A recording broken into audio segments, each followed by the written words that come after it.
Good evening, everyone. On behalf of Honeycomb School of Creative Studies, a warm welcome to this webinar on Magic of Deep Sky, an introduction to deep sky photography.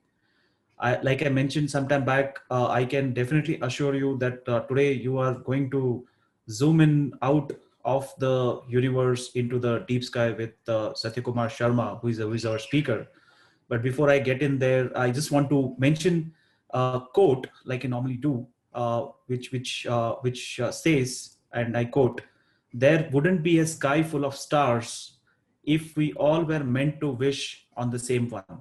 It's a very, very deep statement, because if you had to wish on the same star, like the shooting stars every day, then there would not be a sky full of stars, which naturally means that we can imagine the vastness of the universe and things beyond. So with this, I want to first hand it over to Nofil, who is the founder for Honeycomb Creative Support, and then I'll come back.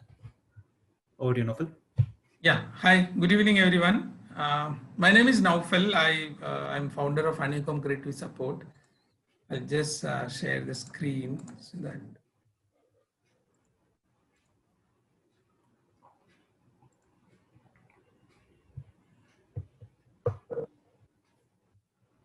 You're able to see my screen?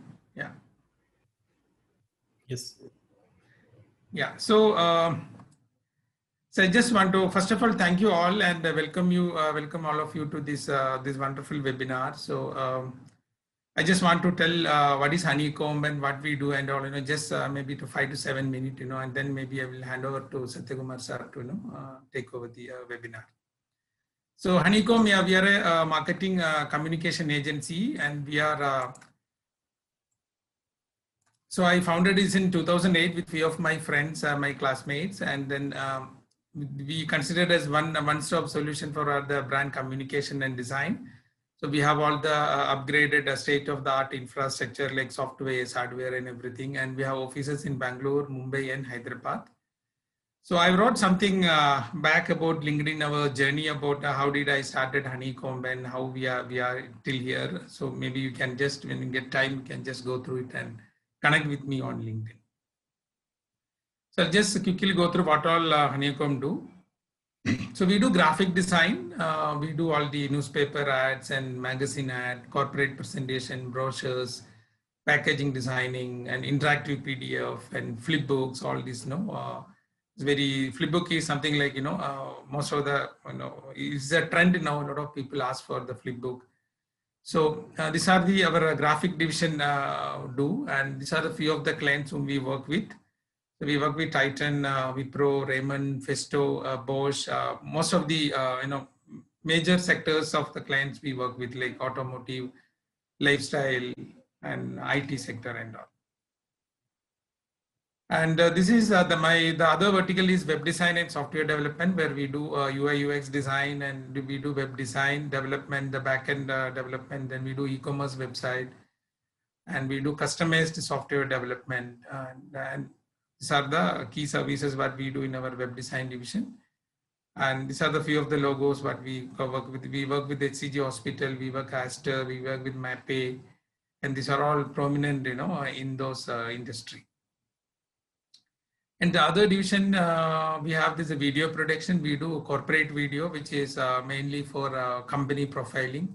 And then we do product and promotion videos, and then we do animated videos, testimonial, all kind of videos which is used for business communication. And these are the clients whom we work with. We work with Titan, Bosch, and Reachwell, Arvind, Guring, so like that. And this is one of the hot service these days, the digital marketing. So we do search engine optimization and social media marketing. We do paid ads on Google, on Facebook, and then we do content marketing. We generate content for our clients, and we do a lot of lead generation campaigns for our clients.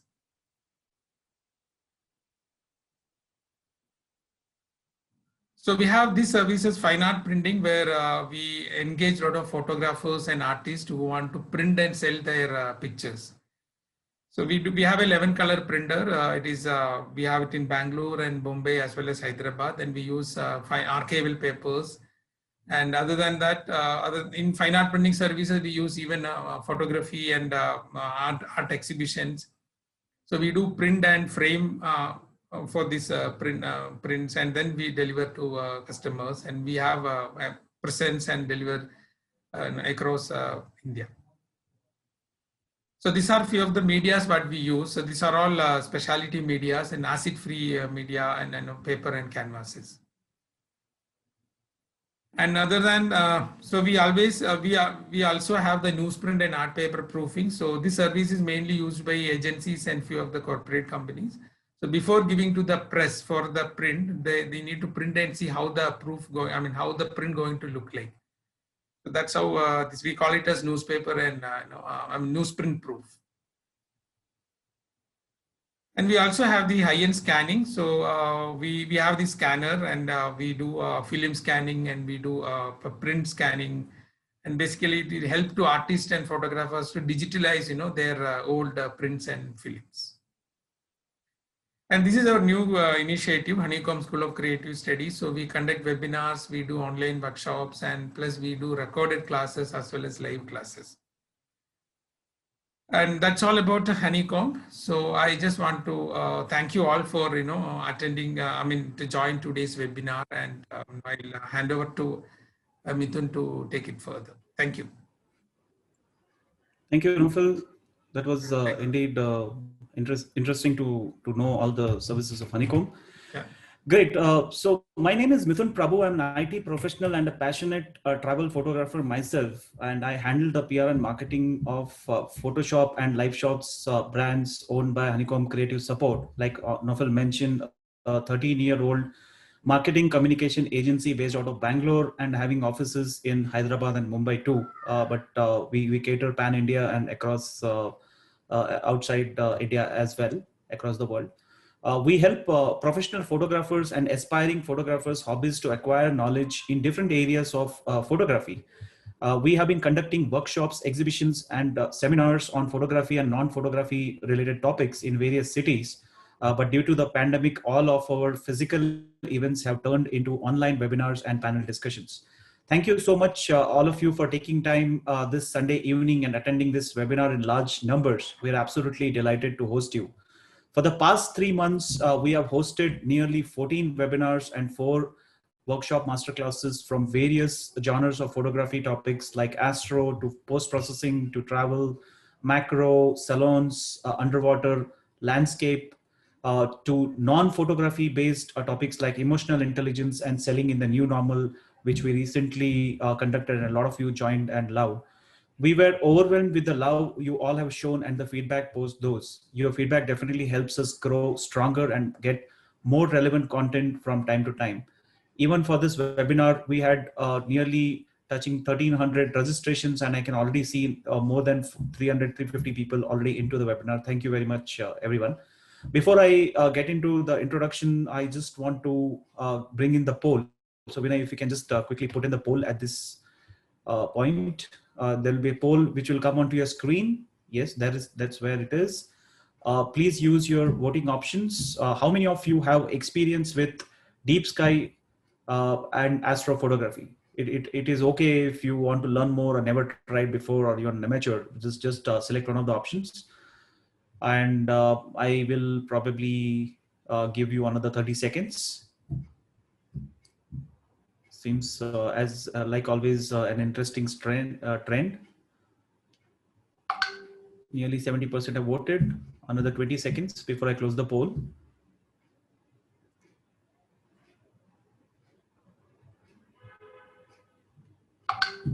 Okay, another 10 seconds. So Satya sir, as you will see, there is an interesting trend.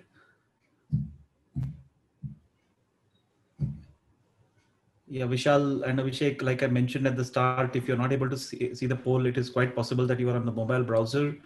Otherwise, you will actually get it onto the screen. If it is not on your screen, it's perfectly fine. Okay, so another 3 seconds, 2, 1. Okay, let me just end the poll. and share the results. So Satya sir, as you see, never tried before and want to learn more, as nearly 60%, which becomes a very interesting audience for you to, from get benefited from your learnings today and experience sharing, of course. Okay, so let me just stop sharing this. Okay, so with this, I wanted to quickly introduce you to our speaker, Sathyakumar Sharma, or rather, his full name is M. Sathyakumar Sharma, who calls himself an amateur astronomer, a telescope maker since 2000. He has tremendous experience in astrophotography for past 14 years, since very much since 2006, especially into deep sky space. He is the author of the bestseller book Capturing the Cosmic Light, a handbook of astrophotography, which has been published by Manipal University Press. His images and articles published internationally renowned amateur astrophotography magazine, as well as on the cover page of books by renowned astronomer Dr. B.S. Shailaja, former director of Jawaharlal Nehru Planetarium, and also into images into the official calendar of JNP, which is the Jawaharlal Nehru Planetarium, which I myself own, one at home, and wish I could show you that. But there's one image from Satyakumar Sharma into that as well. Currently, he's the founder and partner of Universal Immersive Media and Education, UIME, and that deals with retailing telescopes, conducting stargazing sessions, and mentorship, etc. I'm absolutely delighted to welcome Satyakumar Sharma to this webinar on behalf of everyone. I hope all of you are excited to hear Satya sir. Over to you, Satya sir. Thank you so much, Mithun, and welcome everyone to this webinar. How do I go to the next slide on this? You can just press next. Yeah, it's use the arrow key. It's not working actually. It's not working? No. You can stop the share and try and again come back. 1 second. Not a problem. Technology can be challenging some days. It's even sometimes difficult than astronomy.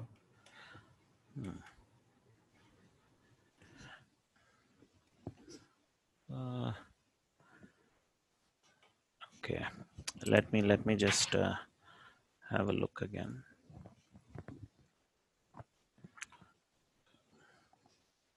Okay.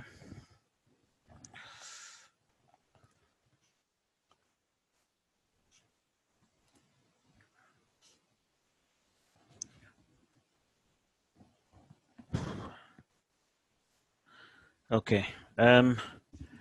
Yeah, we could see. Right. Yeah. You can see that, right? Yeah, we can see. Okay. Yeah, we can see. Yeah. Now it's changing slides. Okay. All right. So welcome everyone to my webinar, and thank you, Honeycomb, for facilitating this, because I'm really excited. I've always been excited when it comes to sharing my experience in as an amateur astronomer, as well as an astrophotographer. So what do you get by participating in this webinar? It's a 2-hour webinar, and I'll give you an actual perspective what is astrophotography and why you should do astrophotography. I mean, passion apart, I'll tell you why you should do astrophotography. I'll also introduce you to the telescopes that we use in astrophotography, including introduction to mounts. That's a different subject altogether, as well as cameras that are used for astrophotography. So this is what I will cover in the session tonight. So, okay. First of all, I'll just tell my story. It's my journey. And I started as an amateur astronomer in the year 2000 when I was 16 years old. That's 20 years ago. And it was my interest in high school, that is from 98 to 2000, that we had a lot of astronomy in our physics and science textbooks. I studied the state syllabus, and that made me very interested in this. Not to mention that, you know, in 97, 98, Hale-Bopp comet had grazed our skies, and it was the most brilliant thing that you can, you know, you could have seen. And I'm sure many of you would remember, if you were around, you know, teenage years during 97, 98, you would definitely remember up north there was Hale-Bopp comet, and it was the most beautiful thing that ever happened to our world, probably. And that got me interested further. In high school, I studied a little bit of astronomy. I built very basic telescopes and all that. I also became a member of an astronomy club in Bangalore at the planetarium. I started astrophotography, having made my telescopes, you know, in 2002, 1, 2, and all that. I started astrophotography in 2006, if I must say, like hardcore. But earlier than that, also, I used to, you know, take these little handheld Chinese cameras and point them to the eyepiece of the telescope and take photos of the moon and things like that. And all these were borrowed except the telescope, which I had made on my own. Um, so, but what happened is in 2005 to 6, when I was doing a 100-hour certificate course at MP Birla Institute of Fundamental Research, which is at Bharatiya Vidya Bhavan near Chalukya Hotel, Bangalore, there was a dissertation I had to make. And for that, I needed a PPT. And I was adamant that I did not want to borrow images from Google. You see, I wanted to make my own images. And for that, I made a out of plywood, I made a tracking device to track the stars. I borrowed the Vivitar camera body from a friend. I borrowed a 50 mm lens from another friend. The only thing I paid for was the roll of film. It was a Konica Minolta 400 or Centurion 400 or something. It was long back. I don't even remember what it was. And I actually tracked exposures of Orion constellation, Cassiopeia constellation, and several other constellations of the sky manually. Okay, so that's where my astrophotography started, even before the digital era. Following that, you know, in a few years, I went to UK after my graduation for my master's in aerospace engineering. And after that, I joined Optic Star Limited.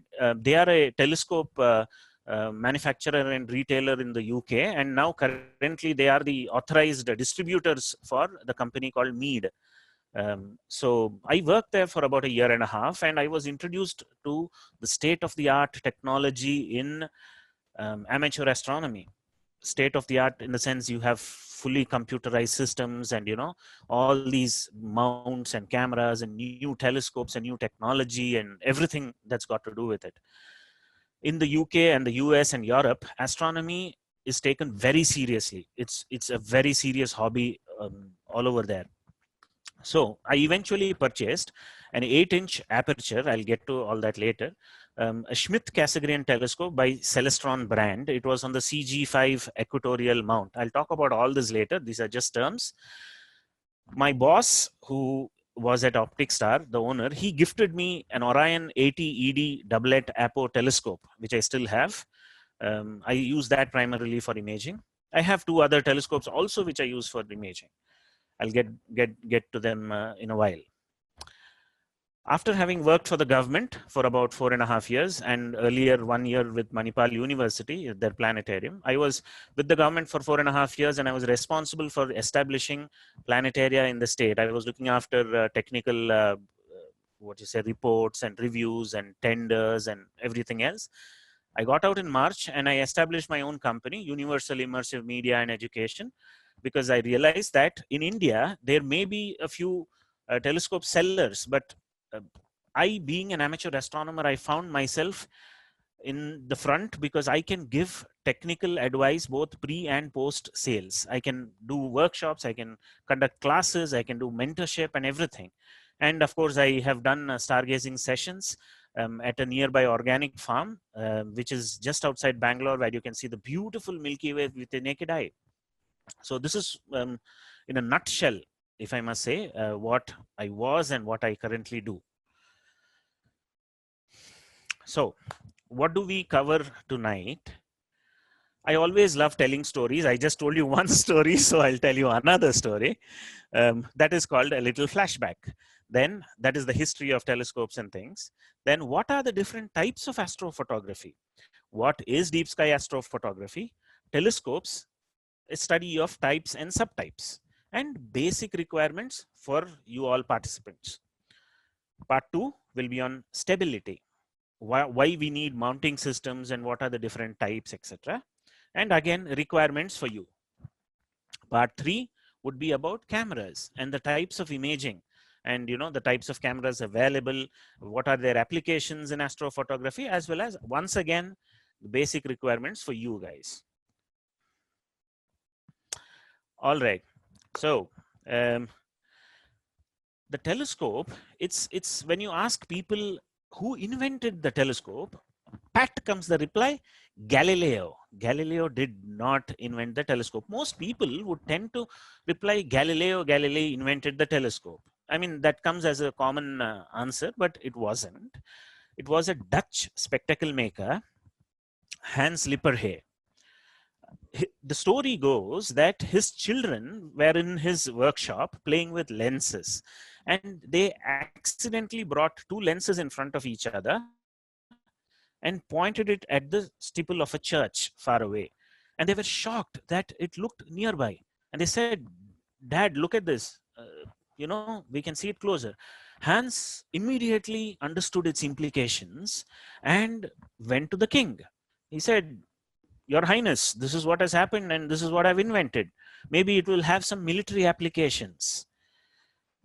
He said that you can see the mast of a ship even before you can, on the horizon, before you can see it with your naked eyes.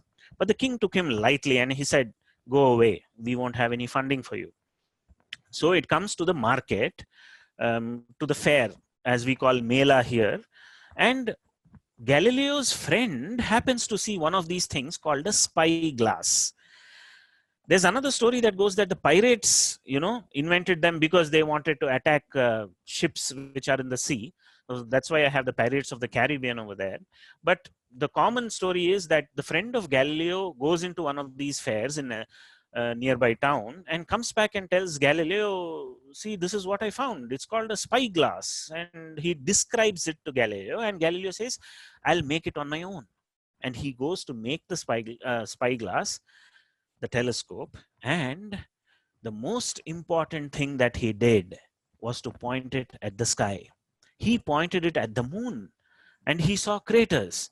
The moon was not as perfect as it seemed. It wasn't made of cheese. It wasn't made of, it did not have a cow on it, or whatever the folklore goes. He found craters on the moon.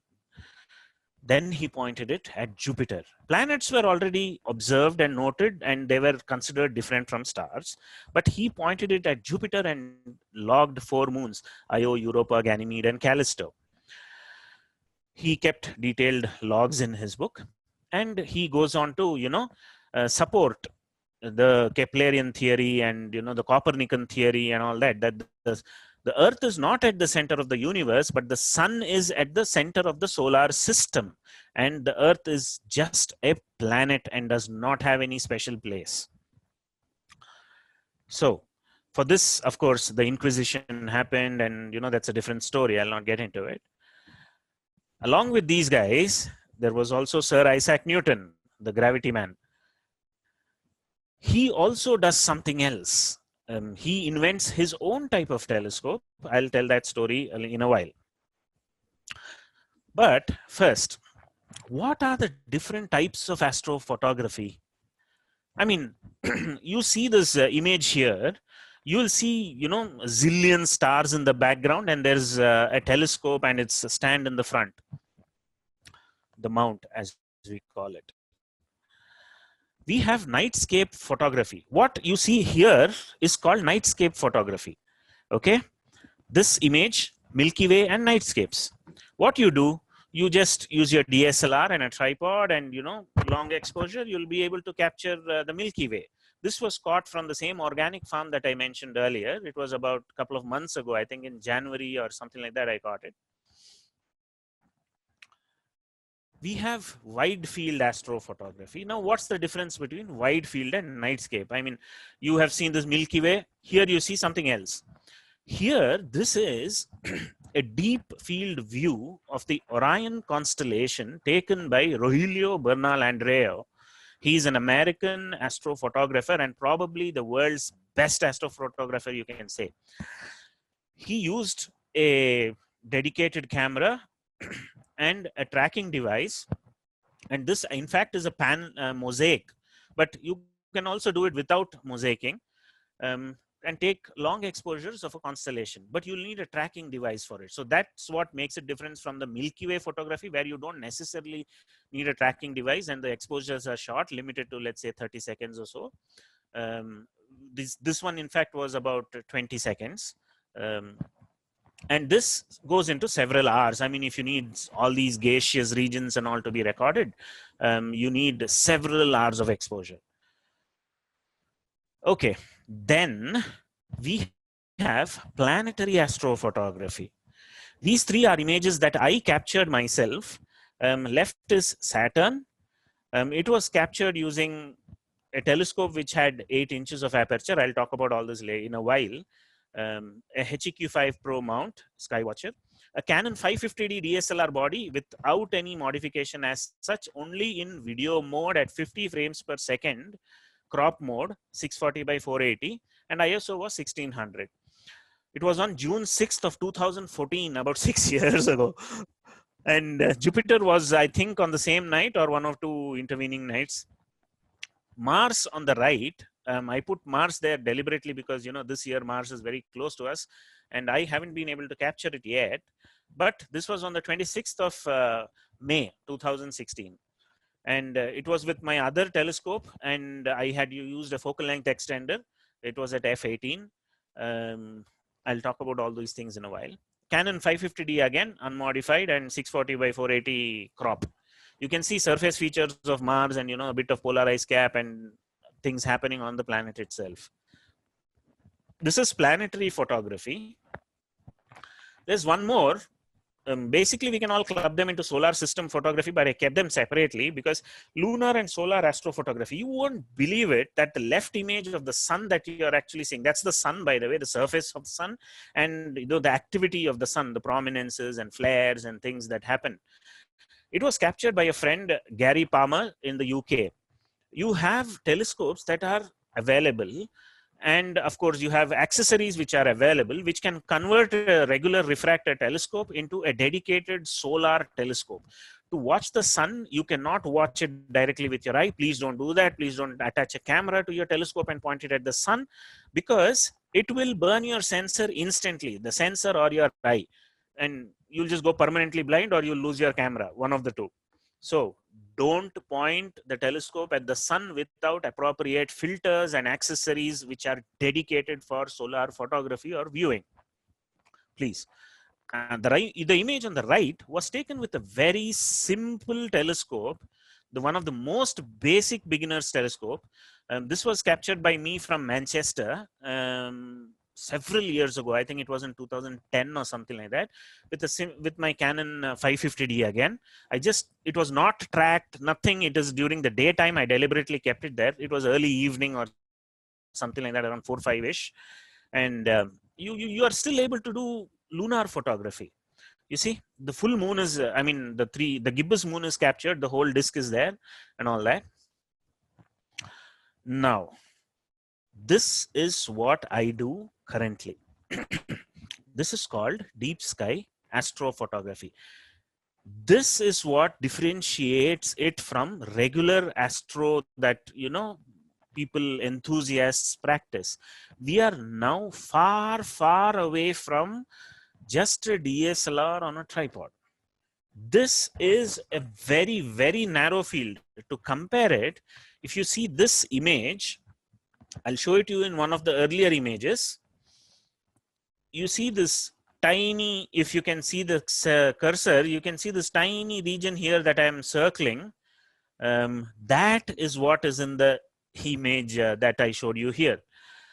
This image was captured in 2016, I think around January, using a Canon 6D, not modified, just a regular bog standard Canon 6D, attached to my Orion 80ED, which was tracked. Each exposure was about 90 seconds and a total integration time of about 90 minutes. 1.5 hours of data was collected. Each exposure was 90 seconds. Now you might wonder, when you press the camera, like, you know, the mirror goes up and down and the exposure is done, but we put it in a bulb mode and it's all controlled through the laptop. The mounting system is controlled through a laptop. I'll show all of this later. Huh? The telescope itself is connected to the camera, which is connected to the laptop again, and a lot of other things are happening to create this image. Not to mention that the raw image does not look like this. Huh? It's captured in raw mode. The data is integrated together with softwares, which I'll talk about later, and it is post-processed in dedicated astrophoto processing softwares, as well as Photoshop. This is deep sky astrophotography. You need a telescope, you need a mounting system and all that. But when I say this, please don't be intimidated, because there is something for everyone in this hobby. So you don't have to be let down that, oh, I have to buy something, you know, that will cost me a kidney or a liver or something like that, which we usually talk about. So that's not how it is. So let's go ahead and let's see. This is an image of Pleiades, Kritika Nakshatra, as we call it in India. The nakshatra is actually not a nakshatra, it's 7 sisters, as we call. It has a very rich mythological story. I'll not say that now. I usually talk about it in my stargazing sessions, of course. This is this you can see, it's a cluster of stars surrounded by what is called as reflection nebula. The blue color, the gaseous stuff that you see there, the clouds, is actually light which is being reflected from the nearby stars. Whereas in this image, it's called an emission nebula with a little bit of reflection nebula in it, but most of it is because the gas is heated by the stars surrounding and it emits light at a certain frequency, and let us call it H alpha for now. I'll explain that later, of course. So that's the difference. This was also captured on the same night in January 2016 using the same camera and the same telescope, of course. And the funny thing that we see here, you'll see one streak passing right through the image. That is actually a geostationary satellite that was recorded. Because what happens is stars, planets, moon, sun, whatever it is, rise in the east and set in the west because the earth rotates from west to east. But we have the telescope which needs to track from east to west. However, geostationary satellites have to move with the earth in the opposite direction. Therefore, when we track like that, you know, from east to west, the geostationary satellites tend to create a streak in the image. That is why I left that thing deliberately there. Okay. This is a much older image, I think from 2014, again with the same telescope, Orion 8080. This is taken from a village called Shivanahalli. It is in just outside, about 14 kilometers inside the Banirghata National Park. And there we used to go to a Ramakrishna Mission School. And this is again a 90-minute exposure. Each exposure was about 90 seconds. It's the Trifid Nebula in the constellation of Sagittarius, which is actually visible now. If there was a clear sky, then anybody who knows constellations, you can look at the Sagittarius constellation, but it's actually a tiny object. Again, it was taken with an unmodified Canon 80D, just a stock Canon, sorry, not 80D, sorry, that's what I have now. It's a Canon 550D. Okay. Now I've shown you so many images, a few images, of course, of deep sky objects. But what are the instruments, you know, the types of instruments that are used for capturing these images? So therefore, we need to look at the basics. In school, in high school, many of us would have studied the left image. What is a telescope? It has a lens in the front, a lens at the back, and you put your eye in the back and voila, you have some image of the moon or something appearing. Now, that's not what it is all about anymore. Technology changes. Evolution happens in every technology available, right? So, these 3 telescopes, there is a lens in the front, a lens at the back, but these are just toys. Because what happens is, if you use a single lens in your telescope, you'll have something called chromatic aberration. Basically, colors, you'll start seeing false colors in the image, either with your eye or on your camera or whatever. So to correct for that, you need to have something called the achromatic doublet. The front lens is made of crown, the back lens is made of flint. One is a positive lens, one is a negative lens, and if you keep them at a calculated distance, it will cancel out some of the chromatic aberration. You also have something called the apochromatic doublet, where one of the lens is a fluoride lens. So you have better, it's a low dispersion element. And some of you who have ED lenses for your cameras might understand when I say ED. Apo is also called as ED, low dispersion.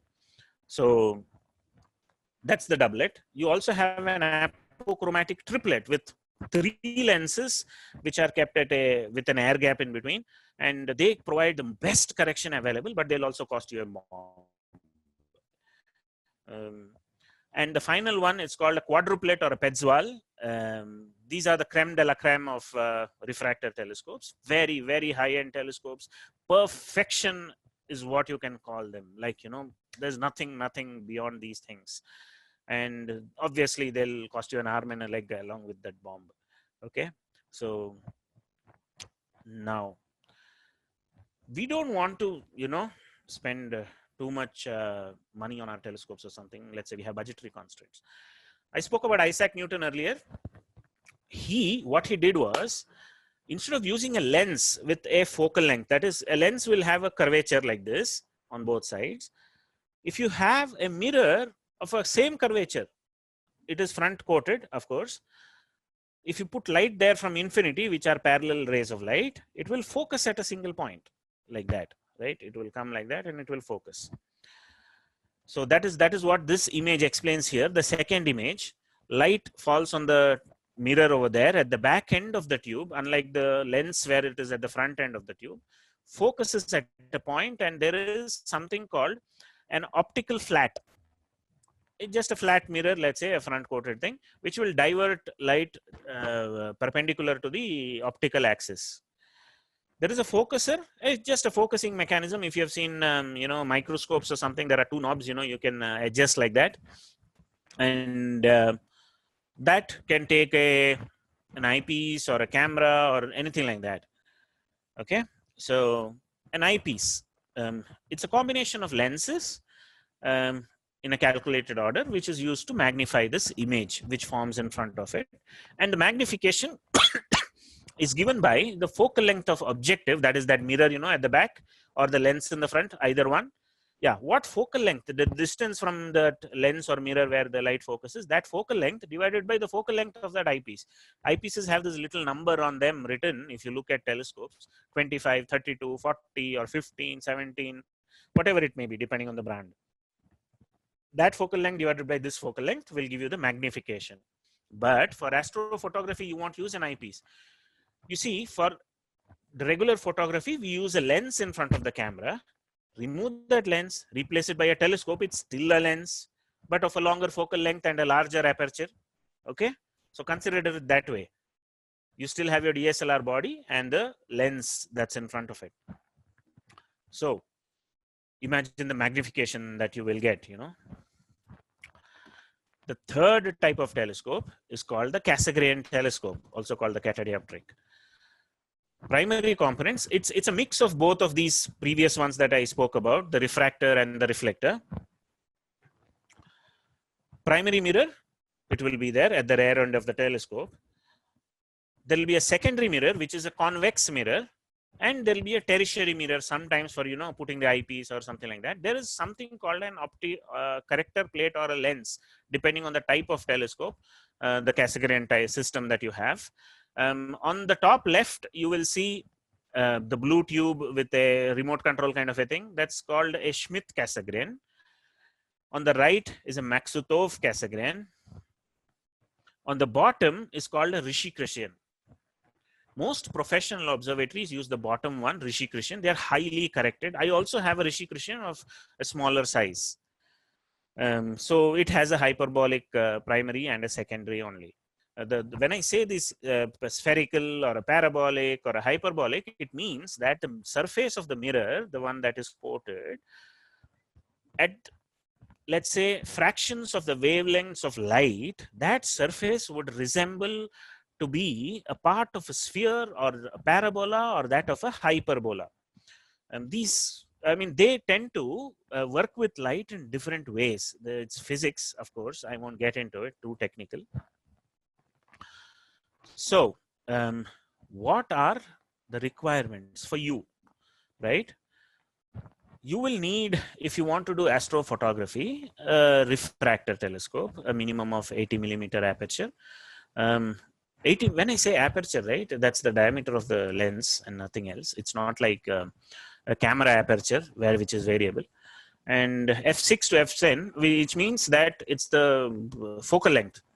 To start off, what I'm showing here is actually for visual purpose also, maybe a little bit of planetary.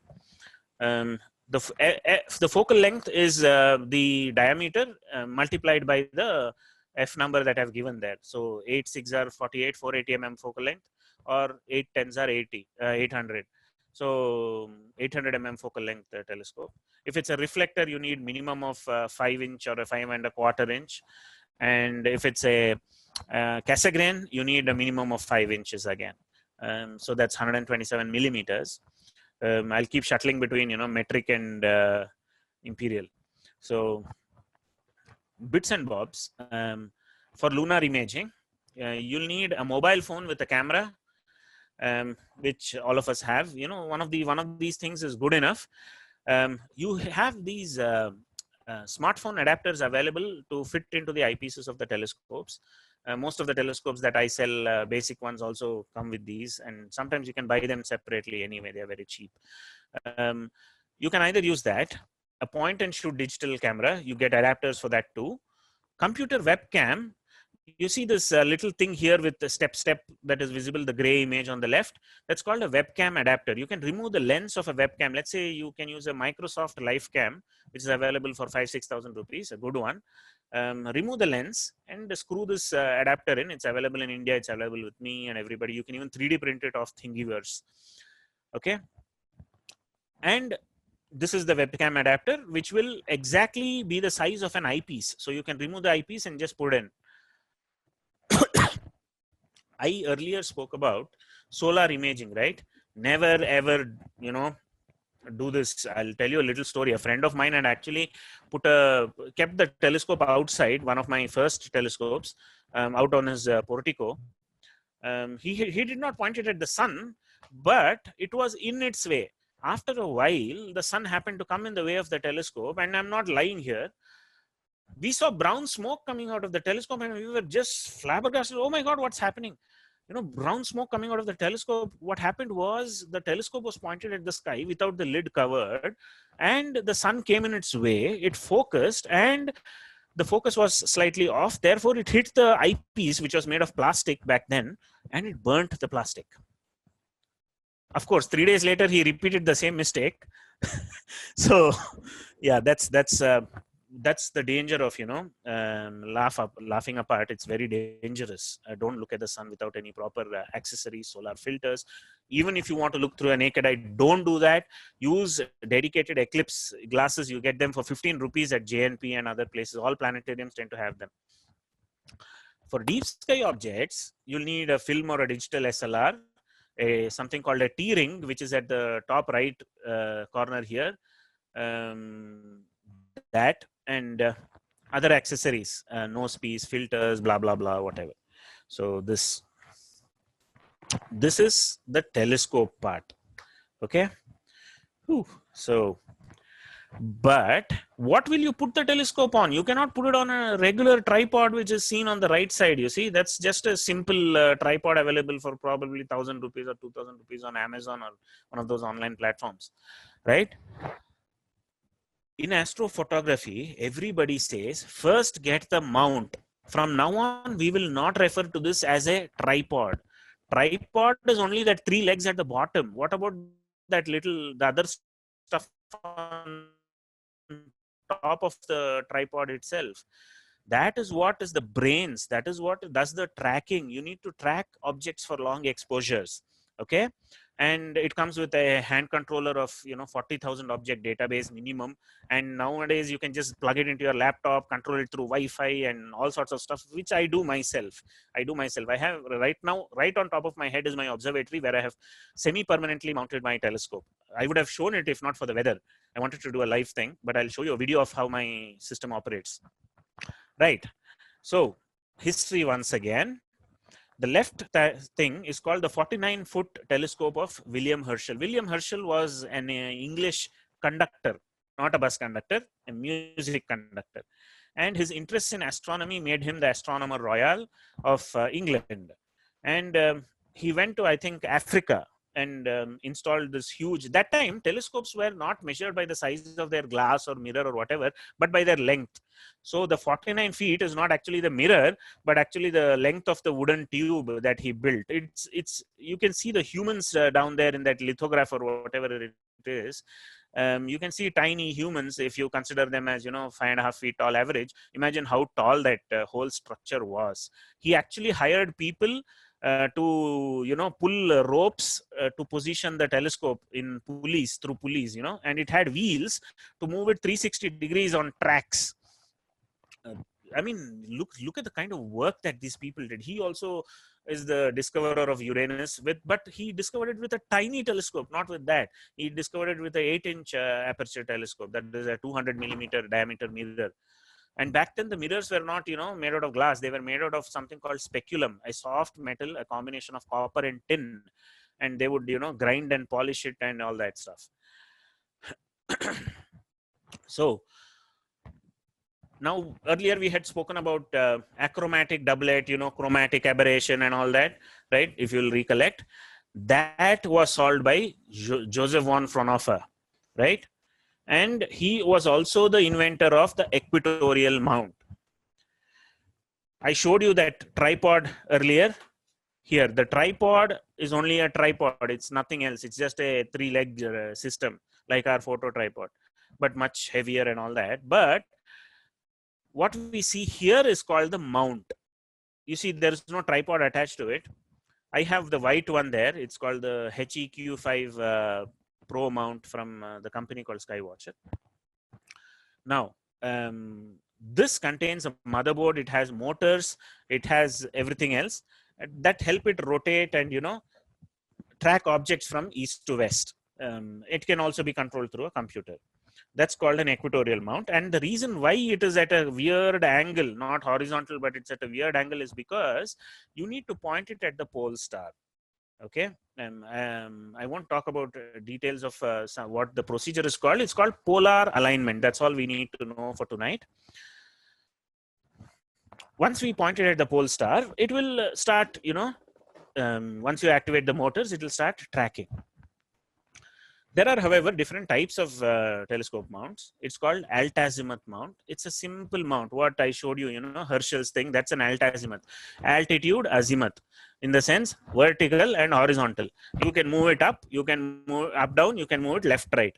And that is very good for visual use. Okay. You can, the most simple version of an altazimuth mount is your own tripod. The tripod you use for DSLR with a pan head. Right? You can then, move it up and down. You can also move it 360 degrees. That is an altazimuth mount. You can actually mount a simple telescope on it and do some quick viewing also, some nice sturdy tripod like a Manfrotto or something like that. Okay. But for astrophotography, you definitely need an equatorial mount. There's no two ways about it. Okay. It has 2 axes of rotation. One that I showed you, which is pointed to the pole star, it's called right ascension, and the positioning axis is called declination. Okay. These 2 are orthogonal, that is perpendicular to each other. Variants of the equatorial mount used by, especially by professional observatories, are the German equatorial mount, which we all use. The one on the right here is a German equatorial mount. That is actually the old mount that I had. My first one, the Celestron CG5 mount, and which I have sold. And that is the Orion 80ED telescope that I was harping on about. My boss gave it to me and I was so happy about it, which I still do. I mean, that's a great thing that he did. There's the English equatorial, there's the yoke mount, there's the fork mount, etc., yada yada yada. So these are the different types. If it was an interactive session, I would have asked you where you might have seen the image on the top left. Some of you have definitely been here, some of you may not have been here. This is just 150 kilometers from Bangalore, 156 I would say. It's a place called Kavalur. It is along the route to Chennai. If you go from Krishnagiri to Alangayam and then you go to Vaniambadi, you take a right and go 14 kilometers up the hill to Kavalur. It's a parallel hill to Yelagiri Hills. Okay. Yeah, we already had Kiran Kumar saying that's Kavalur. So, that's yeah, Kiran. Yeah, he's a good friend, right? So then on the right is, I think it's the telescope on the Mount Wilson Observatory. I think that was the one which was used by Edwin Hubble to formulate his Hubble's theory. And left bottom is, of course, the right one is the English equatorial. The top one, the Kavalur Observatory one, is a hybrid mount of the yoke and the English equatorial. The Kavalur one special because it's a scaled down version. They actually got the blueprints apparently from the 200-inch Palomar Observatory in the USA, and it was built by Tata. I mean, if you visit the place, you'll actually see that old Tata trucks used to have that T thing. It is actually there. The plaque is actually there on the mount, and it's all the yoke actually floats on 3 millimeters of hydraulic oil. Not a sound. It is 250 tons weight, and it doesn't make a sound when it moves. So it's the most beautiful thing. They have open days on Saturdays after 2 p.m. You can definitely visit. I don't know about the COVID situation now, but they used to do that earlier. Bottom one is a professional telescope, but of a smaller diameter. It's on a another kind of an equatorial mount. Okay, so these were the types of mounts, but what do you require? German equatorial mount is the most basic thing that any astrophotographer needs. There's no two thoughts about it.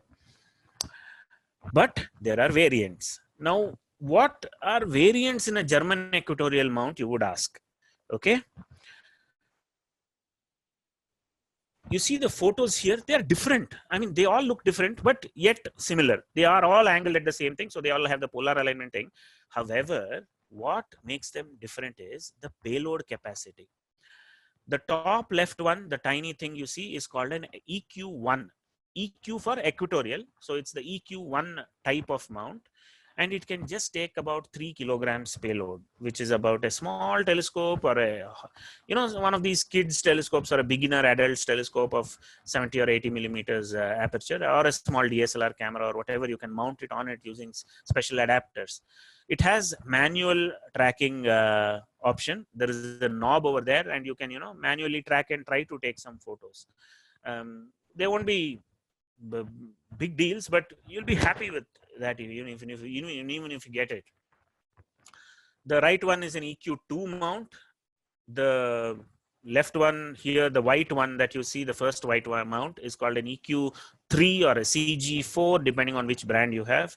The bottom one is a manually tracked EQ5 mount, and the bottommost right one is a Go-to equatorial mount, EQ5 again.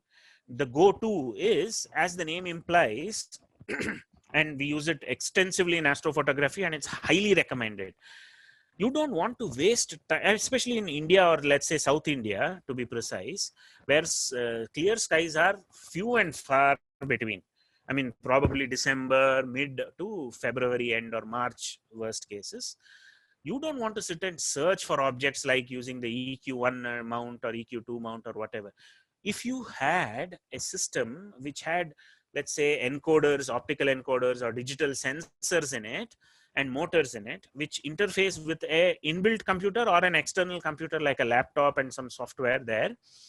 And if you say, search for Jupiter, type it out, or in the hand controller that you say, there's a red color display there. If you see, if you select planet and say Jupiter and press enter, I'll show you that they automatically move. If you have done the, the initial alignment, which is about 10-15 minutes, if you do it correctly, it will automatically point it to the object. I mean, how much time that saves, and you can right away get into imaging, photographing the object, whatever it is, Jupiter or Orion Nebula or whatever you can. The mount that I have is called the Skywatcher HEQ5 Pro mount. It is a go-to mount, and it has variants. It is also known by the Orion Sirius EQG mount. It is a black color mount, and it is from a sister concern of the Skywatcher company. My mount can take a payload of about 18 kg maximum. That is for visual use. Now, when I say visual use, if you have a telescope and you want to stick your eye to it and you want to look at the cosmos, then it can take about 18 kg, 15 to 18 kg. But if you want to image, typically, there's no rule as such, but people say 60 to 70% of the advertised payload for these economic mounts, right? So it can take about, let's say 10 to 11 kgs photographic payload. That is the telescope, camera, and other accessories that go into it. So that is what I have. And I'll just give you a number. My mount, when I bought it, cost me about 1 lakh rupees. Now it costs about 1,20,000 plus GST and other things. Okay, but it's worth having. I've had this mount for over 8 years, and I recently modified it to make it even more precise and gave it a rebirth. And I'll use it for the next 4 or 5 years too. So they have very good life. They hardly have any maintenance required, and they just keep running. I mean, if you keep them basically clean and free from dust and other things, moisture and other things, they will run for several years together. You don't even have to do a software update on it. I haven't. And I control everything from the laptop that I'm currently speaking on. Okay, we'll come into cameras. Cameras for astrophotography. The first image that I showed you of the Milky Way, that was taken with a bog standard Canon 80D that I got it, I think about 6 months ago. I think in August last year I got it. I used to have the Canon 550D. I still have it. It's not working though. Canon 80D I used ISO 5000 if I'm not mistaken, or ISO 2000, about 20-second exposures, and on a kit lens, just a kit lens. I mean, I know people who do nightscapes, you can use let's say a Samyang or a Rokinon 14mm lens, all these things. And a basic DSLR, a box standard DSLR is more than enough to start off astrophotography. My Pleiades image, the Orion Nebula image that I showed, all those were unmodified, Canon 6D full frame. You can also modify it. I'll talk about that at a later date. You just basically, it's a IR mod that you do. You also get dedicated astronomy cameras. Now, why do you need dedicated astronomy cameras? You remember I told you about this thing called H alpha. We'll call something called H alpha frequency. Well, bog standard or stock DSLR bodies have a filter on the sensor, which is used for color balancing, unfortunately. And these filters cut out that frequency to a large extent, very large extent. And it becomes extremely difficult because most of the universe emits in hydrogen alpha, 656 nanometers or 659 nanometers, whatever. And if you have a camera which is sensitive to that, then, it's amazing. It brings a huge magnitude of difference, even if you try to image from a city sky. All right. So, see, what are these cameras, having inside them? They have a sensor called a CMOS sensor, complementary metal oxide semiconductor. That is a CMOS. Okay, complementary metal oxide semiconductor. These sensors are available on your mobile phone cameras. They are in the web cameras. They are in a lunar and planetary cameras, which is at the bottom right, of course, and point and shoot cameras and a digital SLR. They all have CMOS based sensors. in astrophotography, they say, I mean, now it's cut to cut, CMOS and CCD, charged couple device based cameras. Okay, the one on the top right is a camera from manufactured by my former employer. It's based on the Kodak KAF, or now they call TrueSense, I think. KAF 8300 sensor. It's a 4/3, for all of you who know camera terms, the sensor size. It's a micro 4/3 sensor. I have a variant of another camera with the same sensor in it, and it's a CCD sensor. And the camera that I have is a mono. You have color versions also, of course. If you look at the left bottom end, you'll see one pan shaped, some weird looking device with a sensor in the middle. That's a dedicated astronomy cameras, and I've written cooled CCD cameras. When you pass current through any electronic device, it doesn't matter, it's a sensor or whatever it is, it tends to heat up. Heat causes noise. Therefore, what astronomy cameras do is they put something called a Peltier device. It's a semiconductor device, which is placed butt to butt almost to the sensor itself. And if you pass current through that, basically it's a heat exchange process that happens. When you pass current through it, and 12 volt DC and about 2 to 3 amps, it draws heat from the sensor and it cools it. My camera, it's a CCD camera made by QHY. I have listed it there at the bottom right. It can cool -50 below ambient. That is, if the temperature currently is 25 degrees centigrade, and I switch on the cooler in the camera, it can go to -25. That is 25 to 0 and 0 to -25, 50 degrees. And that completely eliminates the noise from the camera. You don't have to do all this. I have another camera also. I have a digital SLR, which is modified, and I use that also very frequently because with certain other accessories called filters and other things. So these are the cameras for astrophotography. You have several companies. Santa Barbara Instrument Group, very, very good company. They are US based and all that. Apogee, another excellent company. Quantum Scientific Imaging, QHY, which I have, FLI, brilliant cameras. Optics Star Limited, my former employer, they also used to manufacture these large cameras, but now they have only planetary cameras. And the one on the left, the red colored thing, that's called an Attic. That's a European company, and their cameras are also excellent. So we once again come to the requirements of your basic astrophotography. For lunar imaging, as I mentioned earlier, all you need is a mobile phone with a camera and an adapter and a very basic telescope. Even a telescope costing 10,000 rupees, if you have a mobile phone adapter, if you have a good eyepiece to it, you can start shooting the moon. And they come out really, really beautiful, these photos. Okay, you don't need tracking, you don't need anything else for that. Okay, better images can be obtained using either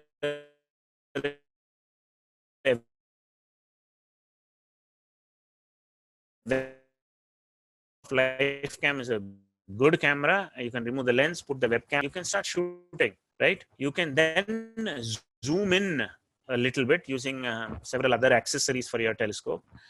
And of course, expensive option is camera with the Sony ICX 618 chip. It's a technical thing, of course.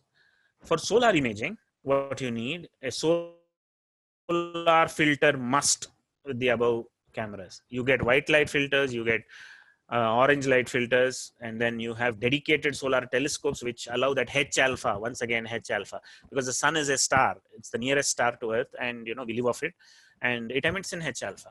And that image which I showed earlier, taken by my friend Gary Palmer, that was taken with a dedicated H alpha telescope and a planetary web camera. Okay, so for planetary imaging, a minimum Philips SPC 900 web camera It's an old camera, but if you can find it in the second-hand market, either here or the USA, it would be a worthwhile asset. I happen to have one. It was given away freely to me by a friend of mine in Delhi. Or the Celestron Nex Image. You can note these things down. They are good things to have. Better images can be obtained with either the OpticStar PL131C, 131M, QHY5. I have QHY5 2, or the SBig STI. You know, I've given them in the order of expense.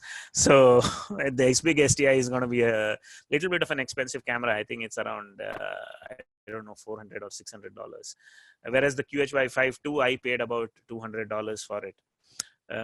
I tend to keep money in dollars because unfortunately you don't have anything manufactured in India. And QHY5 is a Chinese company, but they sell it in the US and all that. And, you know, I imported mine from the UK. And then there are other cameras, Imaging Source. They are brilliant cameras, and that especially the DMK21AU618 model of the Imaging Source is really good. What I have not mentioned here is these cameras were originally meant to be industry cameras. We all love McDonald's and we love their French fries. Don't tell me you don't. But how do you know that all these fries look good, right? What happens is these, when the fries are being made and they are shot through the conveyor, you know, to one point to another and all that, there are these cameras, high-speed cameras, which look at each fry, okay, each French fry, and the bad ones are actually shot out using compressed air or, you know, a robotic arm or something like that. All of these cameras are actually industry cameras at their very basic. They, you know, if you go to the correct settings, they can do 220 frames a second. Okay. Why you want to do 220 frames a second? I'll not talk about it now because that is a completely different lecture on planetary imaging. Okay. And for deep sky imaging, minimum DSLR is preferred. Okay. And it can be unmodded stock body or a modded DSLR. Canon, Nikon, it doesn't matter. You know, Sony also, they're very good. And mid-level cameras, the Attic 314L, 314L Plus, the OpticStar DS145 ICE, that is out of production now. And expensive option is the SBig AST8300 mono or color. QHY 8, 9 or 10. I have the QHY 9, which is based on the same sensor, KAF 8300 CCD, and mine is a monochrome. So my camera has filters to capture H alpha to this one. I'll talk a little bit about what is this mono and, you know, what is color and things like that. Our DSLR cameras, they have something called a Bayer matrix on top of the sensor. Each pixel is assigned a color, RGGB, like that the entire surface. Because human eyes are most sensitive to the green, like in the RGGB format, the half the sensor, that is 50% of the sensor is dedicated to green color. Rest 25 and 25 are dedicated to red and blue. Okay. Now, if you're trying to record H alpha wavelength, okay, then it means regardless of your sensor size, if you have the Bayer matrix on it, and if you have, let's say, a filter that allows only H alpha wavelength to pass through, what happens is only 25% of your pixels are capturing H alpha. What if you get rid of these pixels? What if you get rid of this Bayer matrix? The entire sensor will then capture H alpha. That is the advantage of having a monochrome sensor. Nowadays, people actually offer, I myself offer services to modify your DSLR camera, the only Canon cameras, to capture this H alpha in color. I don't do a mono modification, but internationally, I think in USA and all that, they have methods to scrape off the Bayer matrix. Please don't do it at home. You'll end up ruining the sensor. There are standardized methods now to remove the Bayer matrix. Please get it done professionally. Okay, mono sensors are anyway better, but you'll end up having a black and white image. You'll never have a color image. Then you'll have to assign colors in, you know, post process and all that. Okay, now we come to the exciting part, right? You see how close up I have gone to the moon. It's almost like I'm flying on it, right? And this was taken with, I think, with my Orion 80ED itself, but I had tele extenders. I'll talk in your language now. It's called a Barlow lens, but commonly you guys call it as tele extenders, 1.5x and, you know, 2x. I think I used a 3x Barlow or a tele extender to get this kind of a magnification on my sensor. I think it was taken with the OpticStar PL131M camera, which I used to own. I then sold it off to a friend, and you can see the kind of details. I mean, you know, there are craters within craters within craters, and one of the smallest craters that you can resolve in this image is just about 10 kilometers wide. There are scientific methods to actually determine what is the size of that crater there. Therefore, I just short it off saying that it's about 10 kilometers wide, and the biggest one is about, I think, over 400 kilometers. You see how much, you know, you can't go to the moon, you can't land on the moon, you can go pretty close using a telescope and a dedicated camera. Okay, now this is one of my most recent images and one of my best images till date. It is called the Horsehead Nebula. It is a very, very tiny region in the Orion constellation. If you see this big bright star where I'm moving the cursor, that star is called Alnitak, A-L-N-I-T-A-K. If some of you who have seen Orion constellation, which will rise in about a month or so, or now it rises after midnight, if you look in the east, you will see 3 stars slightly, you know, crosswise, but in a straight line, equidistant, same brightness, etc. That's the 3rd star at the bottom. Right next to it on the right side is the Horsehead Nebula, because you see this dark region here, it resembles the head of a horse. And this here on the left is called the Flame Nebula, because it looks like a fire raging, you know, all that. Astronomers are really imaginative people. We have a very wild imagination. So please bear with all of us. This image was captured using a modified Canon 500D. I bought a used Canon 500D on OLX from a photographer. I bought it for about 8,000 rupees. I removed the IR's filter in it, that color balance thing inside, and it automatically became sensitive to H alpha, at least more sensitive to H alpha. I then bought because city light pollution is terrible. I mean, we have a scale called Bortle scale. I won't go into it. Basically, we are on the bad end of that scale when it comes to Bangalore city or any other big city in the world. Therefore, you have to do some, you know, jiggery pokery to get all these images. And we are not falsifying anything. We are just keeping out the light pollution and allowing only the required wavelength to reach the sensor of the camera.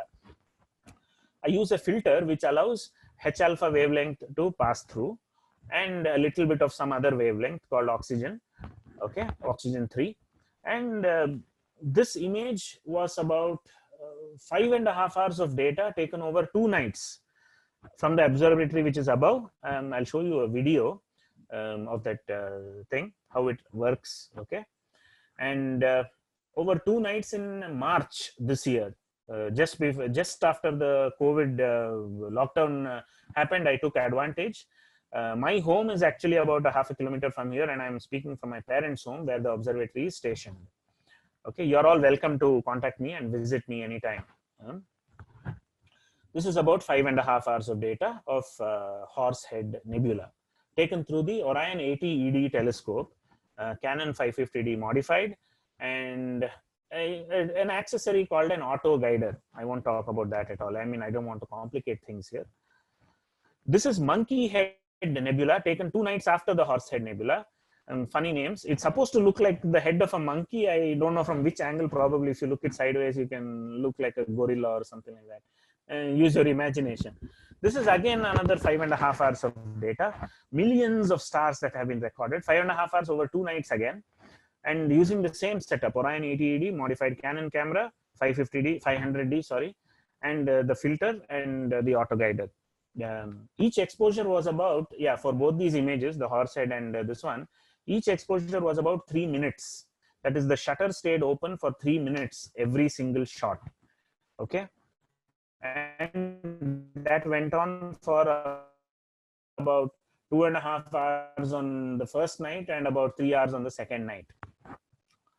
This was taken last week. It's called the Eastern Whale Nebula. It is in the constellation of Cygnus, and I use the same setup again, Orion 80ED and the Canon camera and all that. Look at the colors in this thing. I'll admit the stars are slightly out of focus. I was not feeling very well that day and I couldn't get it pinpoint.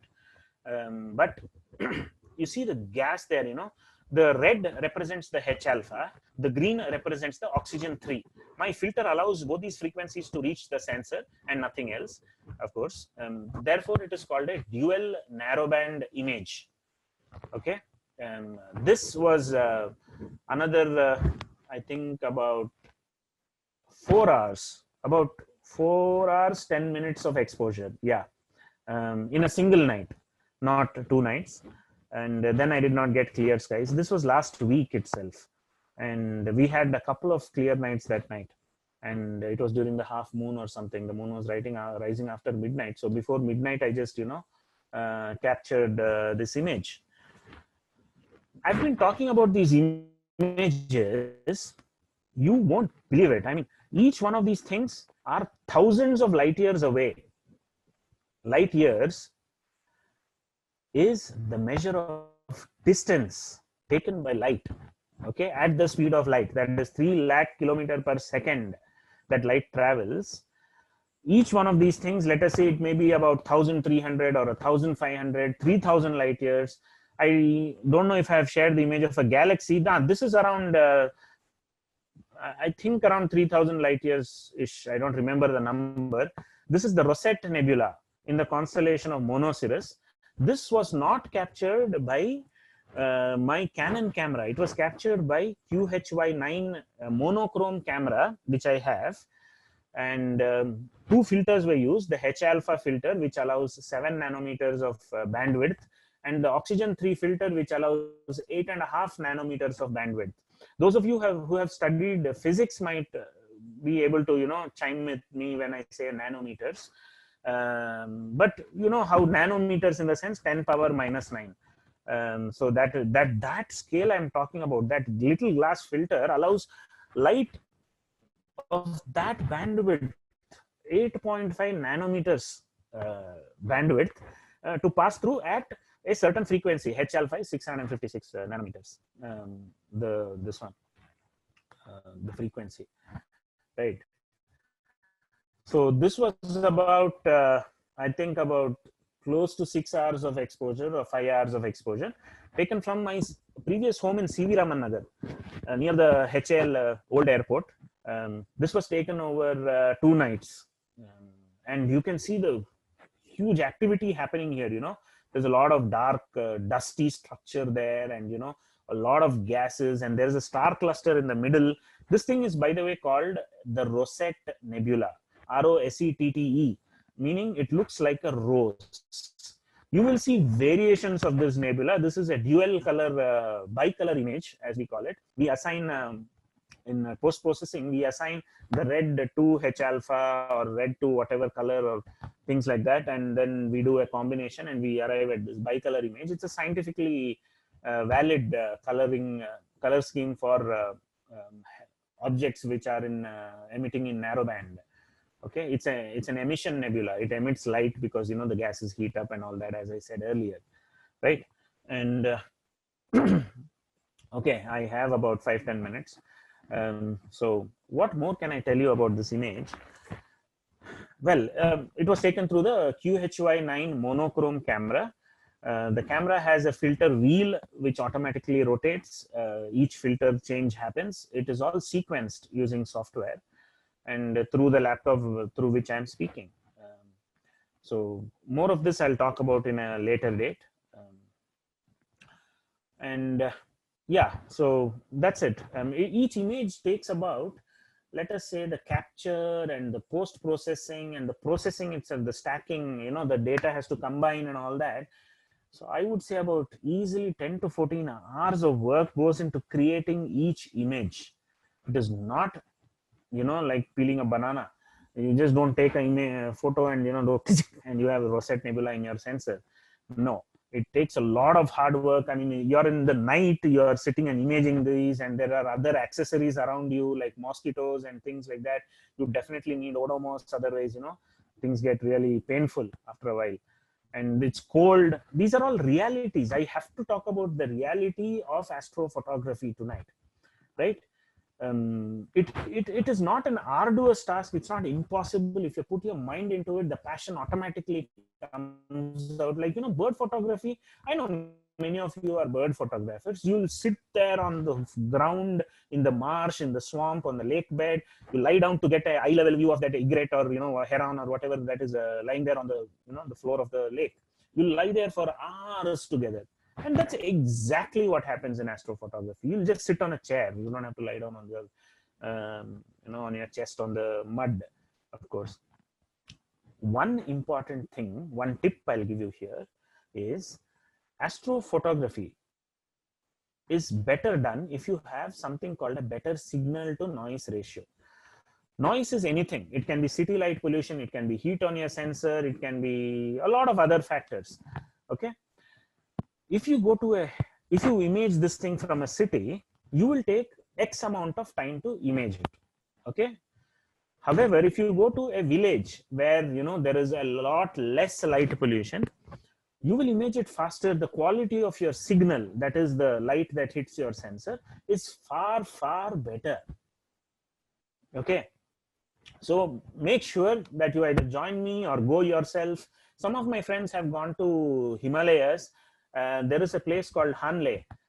Himalayan Chandra telescope is there. It's one of the highest observatories in the world at around close to 15,000 feet above sea level.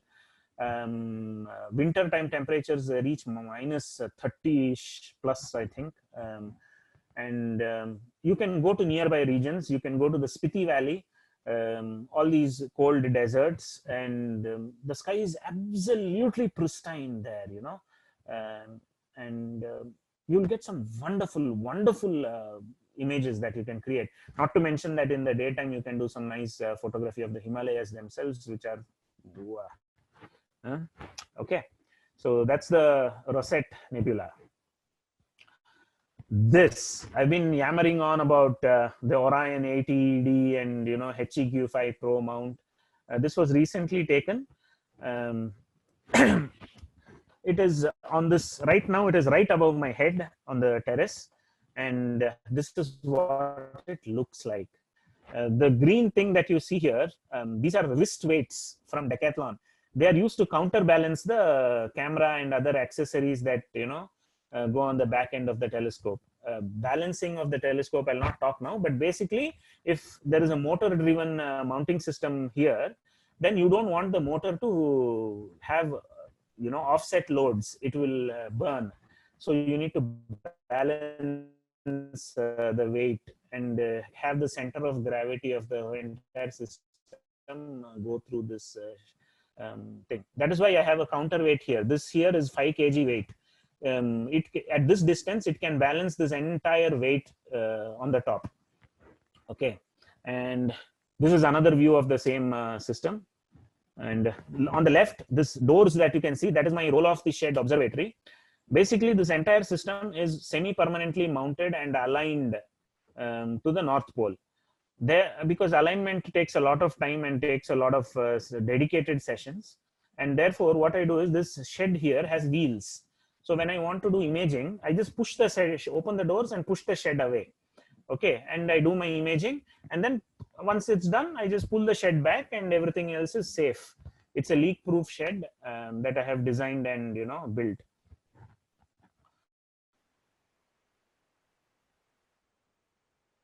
This is another one of my telescope. It's called earlier professional observatories use the Rishikesh telescope. It has a hyperbolic mirror and blah, blah, blah that I bored you about.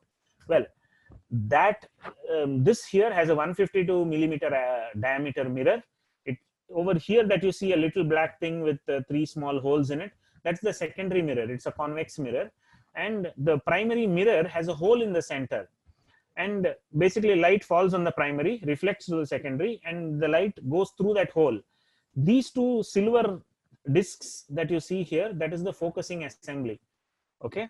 And the camera will go to the back here. There is an opening. And this is another view of my HEQ5 mount. So you see this angle here, it is polar aligned.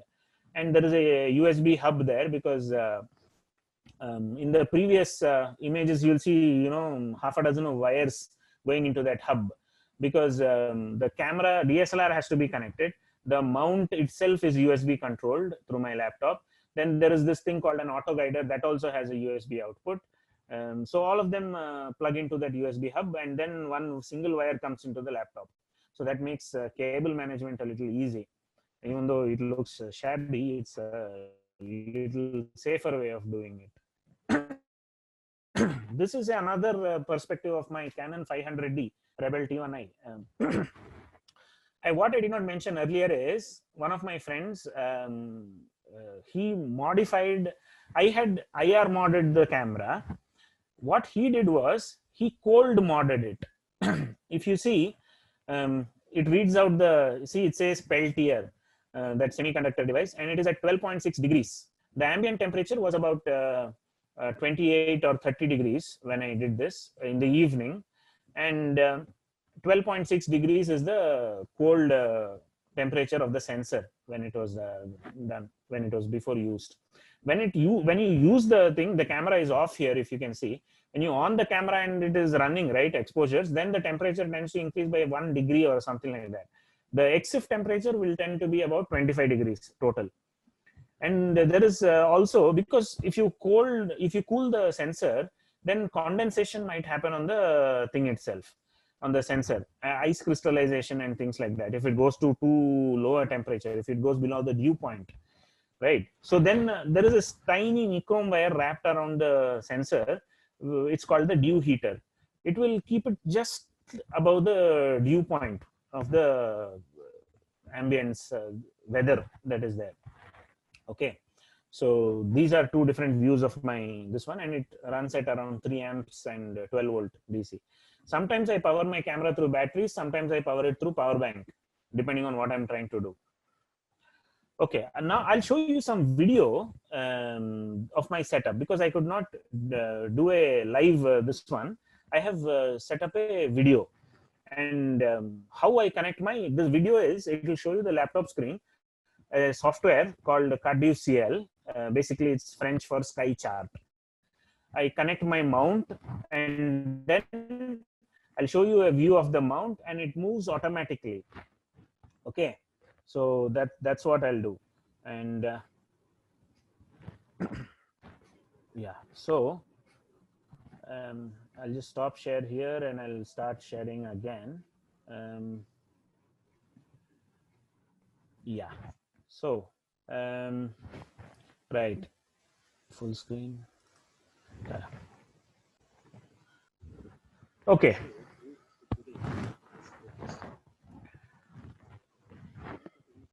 You can see the mount is connected. If the green light shows connection and tracking.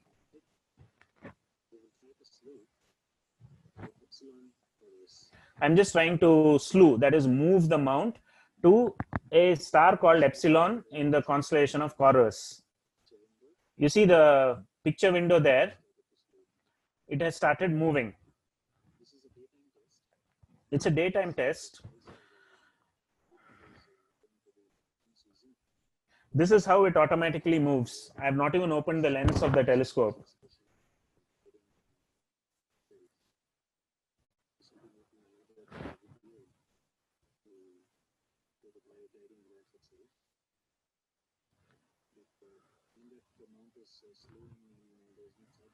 You see, in the daytime, if the star was there, this is how it moves. That is called a go-to.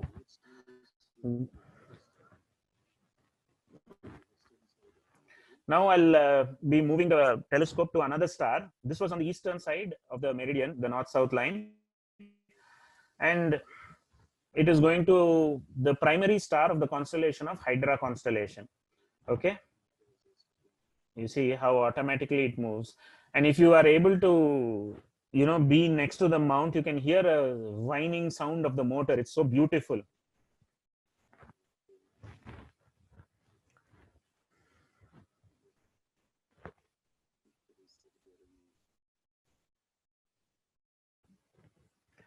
So you see how it moves.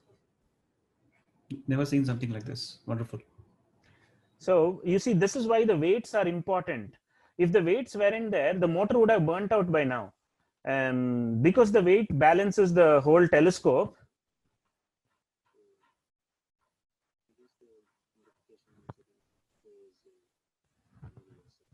I had actually modified my gear-driven mount, that is the HEQ5, into a belt-driven mount.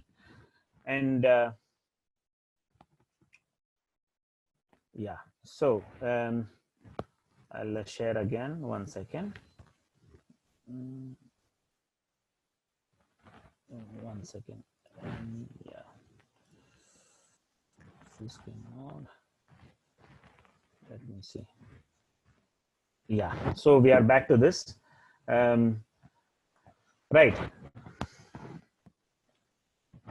So I had modified my gear-driven mount into a belt-driven mount. I won't talk about all that now.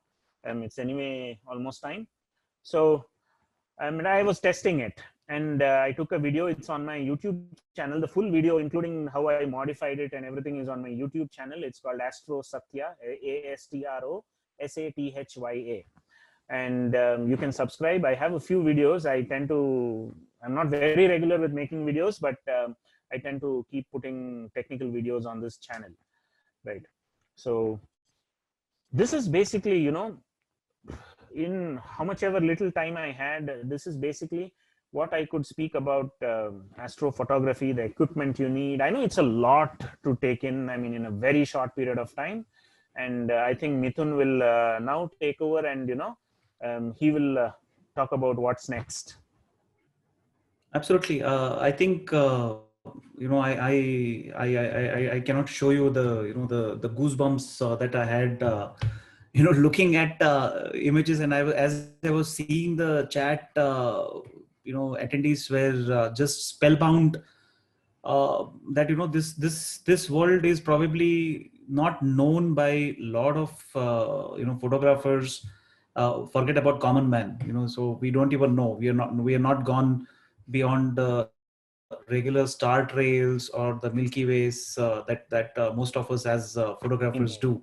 But this was absolutely like what I would call in raw is basically just scratching that layer of universe and getting inside deep to see these H alphas and the millions of light years away, and it just is mind blowing. It's absolutely it's something that is unimaginable. I see a lot of comments where people are saying, "Wish I had that much of money." So I would personally say that do not worry about you have money or not. I think the most important thing is first to have passion, like Satya sir. So once you have passion, all the other things will follow. It is not a big deal if you have passion, if you know what to do and where to do, kind of stuff. And like I said, looking at the comments, I personally think that once you probably get hooked onto this into deep sky, I don't think you'll want to return back into any other genres of photography. This is like unending. So every night, like I mentioned in the start of my mentioning the quote, that there is so much to do that one lifetime is probably less for us to explore. So every day, every other day, you have something or the other. And a lot of people do find it very interesting, Satya sir, that how can you do it from Bangalore? How can you do it from Mumbai? How can I do it from Delhi? Everything is possible. Yeah, of course, the biggest requirement is clear skies. But irrespective of that, if you have patience and if you have time, when there is a small window of clearance that happens, the clouds go away, you have to just run, do it, even if it is as simple as taking a moon photograph, or some kind of taking out your binoculars and doing a stargazing, because nature doesn't go based on our wish, but then we have to wait. So I think a very, very absolutely fabulous session to even see certain things live in action. I know that today it was raining in Bangalore, we could not do a live with you, but that's something that like I'm seeing a very, very fabulous one. I just want to give you a clap. Absolutely, thank you very much for the session, Satya sir. Thank you. If you For can this just move into opportunity. the, yeah, if you can just move on to the next uh, slide. Yeah, so so like we normally do, for any one of us, considering all this information is definitely to be concised within 90 minutes or 120 minutes is absolutely difficult. So what we decided was to have a workshop, and that too next weekend. I know a lot of you who are writing in the chat, wish I could learn, I wanted to know, how do I do this, how do I do that, so here is your opportunity. So we are announcing a workshop on introduction to deep sky with Satya sir himself. And what you saw was more like a trailer, so you'll get into the specifics. So the modules for the workshop are mentioned. There'll be information spoken about telescopes, preferences, mounts, the various types of mount softwares. I think a lot of you wanted to know what kind of softwares do we use and all that stuff. I know there are a lot of questions in the question and answer as well. But so those specific stuff, including the auto guiding concept, equipment, softwares. And I think the last point on the bullet point is also very important: economics of buying the mods. Because a lot of you are asking, oh, I don't have money, it is too expensive. He mentioned it was 1 lakh, something was 2 lakhs, so of course, so every field has economics of buying. So that I think will also be a wonderful takeaway. And also please remember that Satya sir himself is a equipment manufacturer, or rather a assembler and a seller as well.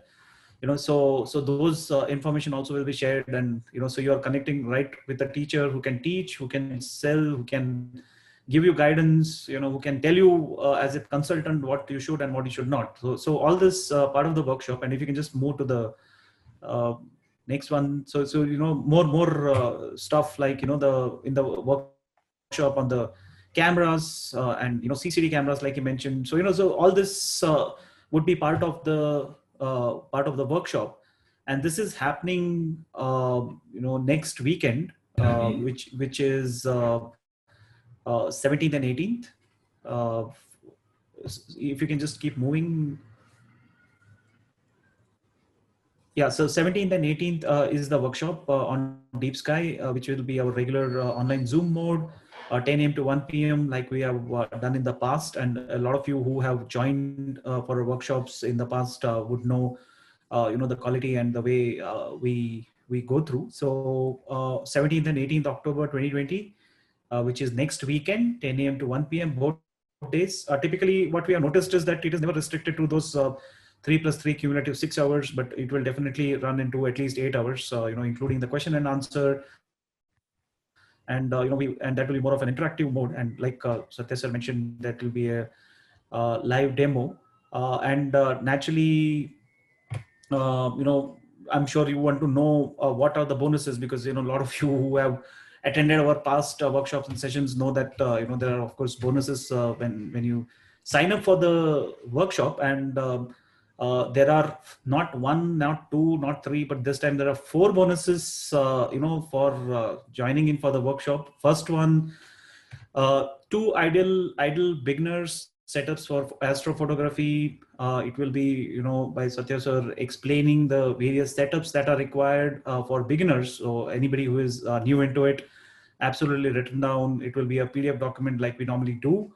The second bonus would be the guide to softwares, because I saw a lot of you asking in for the complete control of your astrophotography setup. And like we have always spoken about in the past as well, workshops as well, that tools form a very important part of the whole equilibrium when you do astrophotography, whether it is deep sky, whether it is star trails, moon phases, anything of that sort. Various tools are there. So this will be more of a guide to softwares which he himself has written. And then the bonus number 3, which is around setting up specifically the stellarium application to plan for astrophotography. So there will be screenshots, there will be how to do, and of course this also will be explained by him in the workshop. And then it will be a kind of a document for you to print and go onto the field, or whenever you're doing it, kind of stuff. And the fourth bonus is I know a lot of you have already enjoyed this bonus from Honeycomb, which is a free A3 size print. A3 meaning 12 inches by 18 inches, fine art print, a picture of your choice, which gets shipped and delivered right to your doorstep. So these 4 bonuses primarily, in a nutshell, is in addition to the workshop. So 4 bonuses right for you, and the workshop will be at a affordable price of 1399. Okay, so for this is a webinar only mention for all of you who want to join in. The payment link is already mentioned on your screen. Various payment options. You have bank option, you have Razorpay. It is all there in the chat as well for you to sign up. There are 2 Google Pay numbers mentioned. There is a QR code also for you to sign up. And I personally think that for an affordable price of 1399, you're getting a workshop plus 4 bonuses plus learning plus a master who has control over the knowledge, plus is a seller himself. So I think and a long-term association naturally, and essentially all this for 1399. So kindly please do sign up for the workshop with Sathya sir himself, which is on 17th and 18th, 10 a.m. to 1 p.m. Just in case if you have missed, it is those 2 days, 6 hours each, or rather, sorry, 3 hours each, both the days. Thank you, Venki, for enrolling. Please do exercise this option. And so at this point also, I want to mention about two more information. One is black and white photography contest that we are running on Live Shots. So all of you who are not part of our Live Shots photography group on Facebook, please do join. The details are already mentioned in the chat. Please do join so that you are aware of the upcoming workshops and webinars and stuff that we are doing. Vinay, if you can put in the screen for the black and white contest that we are running.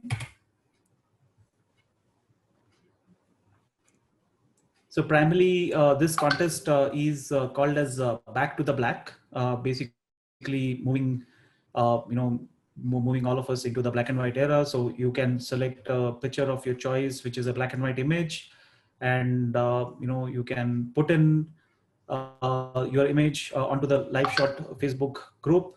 Yeah, here is the poster, and the contest is running between 7th October to 21st October. Kindly use the hashtag, which is Back to the Black, in your entry, and post it onto the Live Shots group. I think it's a wonderful opportunity. The first prize winner gets an A3 print. The on 2 honorable mentions do get an A4 print shipped across as well. And there's one more thing that I want to mention, which is our next webinar next Sunday, which is October 18th. We will be having for the first time, a webinar on night landscape and astrophotography by Dr. Hitesh Patel. He is right now with us as an attendee for this webinar. And this is the first time that we are going to do a webinar in Hindi, in English. A lot of you have been asking us that, please, can you conduct some webinars in Hindi? Of course, yes. So we have heard those feedbacks, and Dr. Hitesh, who is an expert in night landscapes and astro, will be with us 6:30 p.m. to 8:30 p.m. same time as today, next Sunday. Please do register. The registration details are there in the chat. It is a unique opportunity to meet somebody who does night landscape and is an artist and a well-known Fuji mentor as well. Okay, so back to you, Satya sir, if you can come back onto the screen. And like I said, for all those of you who are joining the workshop, please, the screen is right in front of you, 1399. This is with Satya sir himself, those 4 bonuses that we mentioned, and the workshop for 1399 with the Razorpay link and the various other payment details. Before I get in any further, Vinay, if you can put in the second poll at this moment. So let's have a poll come up on the screen, and please be ready to exercise the option. I will give you a minute's time. Yeah, so here is the poll. Kindly use your options, which is basically, do you print your photographs at all?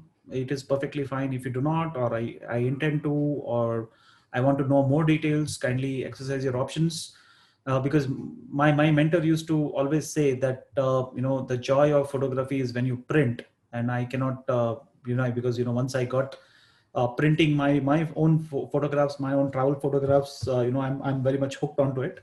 And who better can print these photographs on archival papers, canvases than Honeycomb. I'll give you another 20 seconds before I close the poll. Please select your options. I already see around 65% people voted. And another 10 seconds. It's a very interesting statistics. Okay, 5 more seconds before I close. Okay, 3, 2, and 1. Let me just close the poll. And I'm sharing the results. So it's a very interesting statistics. So all those of you who want to know more and do not print, I would definitely request you to get in touch with us. The details will be mentioned. We'll anyways reach out to you so that we help you with the prints as well, just in case if you plan to. Okay, so before I get any further, Nivedita, are you there? Do not worry, we will pick up all the questions from the Q&A. I see a lot of questions for Satya sir, so so there is a lot of interest. Do not worry, and we'll definitely answer every question. It's our commitment that we might have to extend the time by, let's say, another 15-20 minutes. Please do not mind, because I think there is a lot of passion that I saw in people. In fact, Satya sir, what you should be aware of also is that as you were putting in the nebulae and certain pictures, there were some of them who were already mentioning those into the chat. I saw, especially the rosette, and so on. So which means, there is a lot of awareness and knowledge in people as well. So I think that's wonderful. Okay, Nivedita, you there? Mic on. Hi. Am I audible? Yes. Yeah. So that was a great session, by the way. So we'd like to thank you all for joining us on this fun session on a Sunday evening like this. Hope you all got some great takeaways on how to capture the infinite sky from Mr. Sathyakumar Sharma. Thank you, Mr. Sathyakumar. That was actually a great session for all of us. And you walked us through some great insights and gave us some interesting tricks and hacks to capture the best shots. So to the audience all out there, do stay tuned to our official handles for the upcoming webinars on Instagram and Facebook as well. And any service related queries, you can definitely get in touch with us at events@honeycombindia.net. Thank you. Thanks, Nivedita. And let's jump into the question. So with your permission, Satya sir, shall we get into the Q&A? Yes, of course. Let's do that. Right. Okay. So Ekjot wanted to know, can you tell us about location selection for deep sky photography? Because the city is not ideal for such photography, and also dark places sometimes tend to get unsafe in a country like India. Yes. Okay. Quickly, if I must say, tourism is a big thing in India, and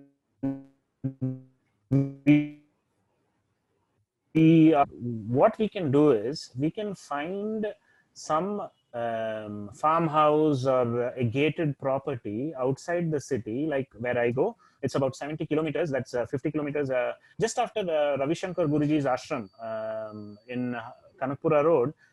There's a place called Harohalli, and after that we go 20 kilometers inside. It's at the edge of Bilekal forest, that is the south west region of the Banirghata National Park.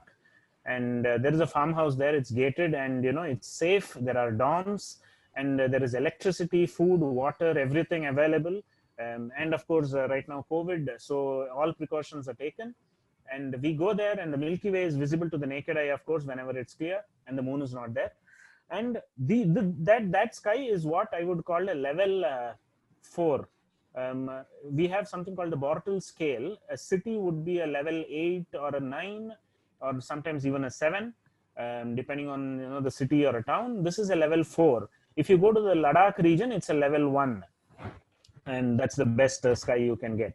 So the deeper, the darker the village, the better it is. So talk to your grandparents or somebody must be there in the village, so that's a good place to be. And stay away from water bodies. Water bodies tend to, you'll have condensation, you'll have dew, you'll have fog happening. So stay as far away from water bodies as possible.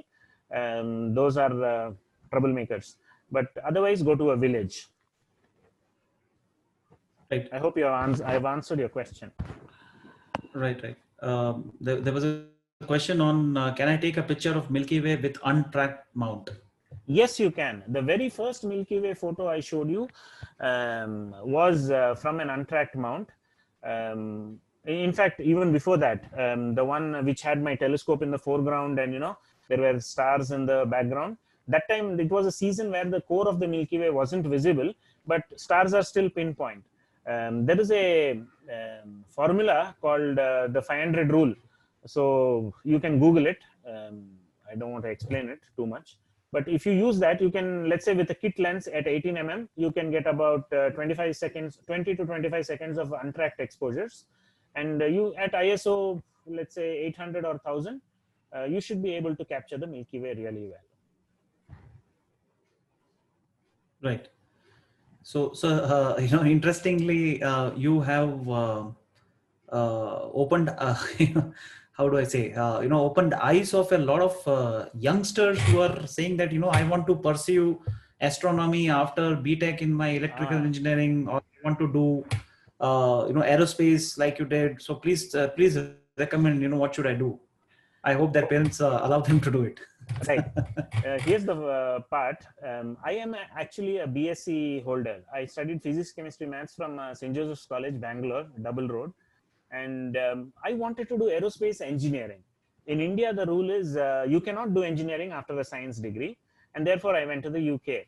I did a Master of Science in Aerospace Engineering. My specialization was in rocket engine design, because my BSc project was also in rocket engine design, and I did it with ISRO at Trivandrum.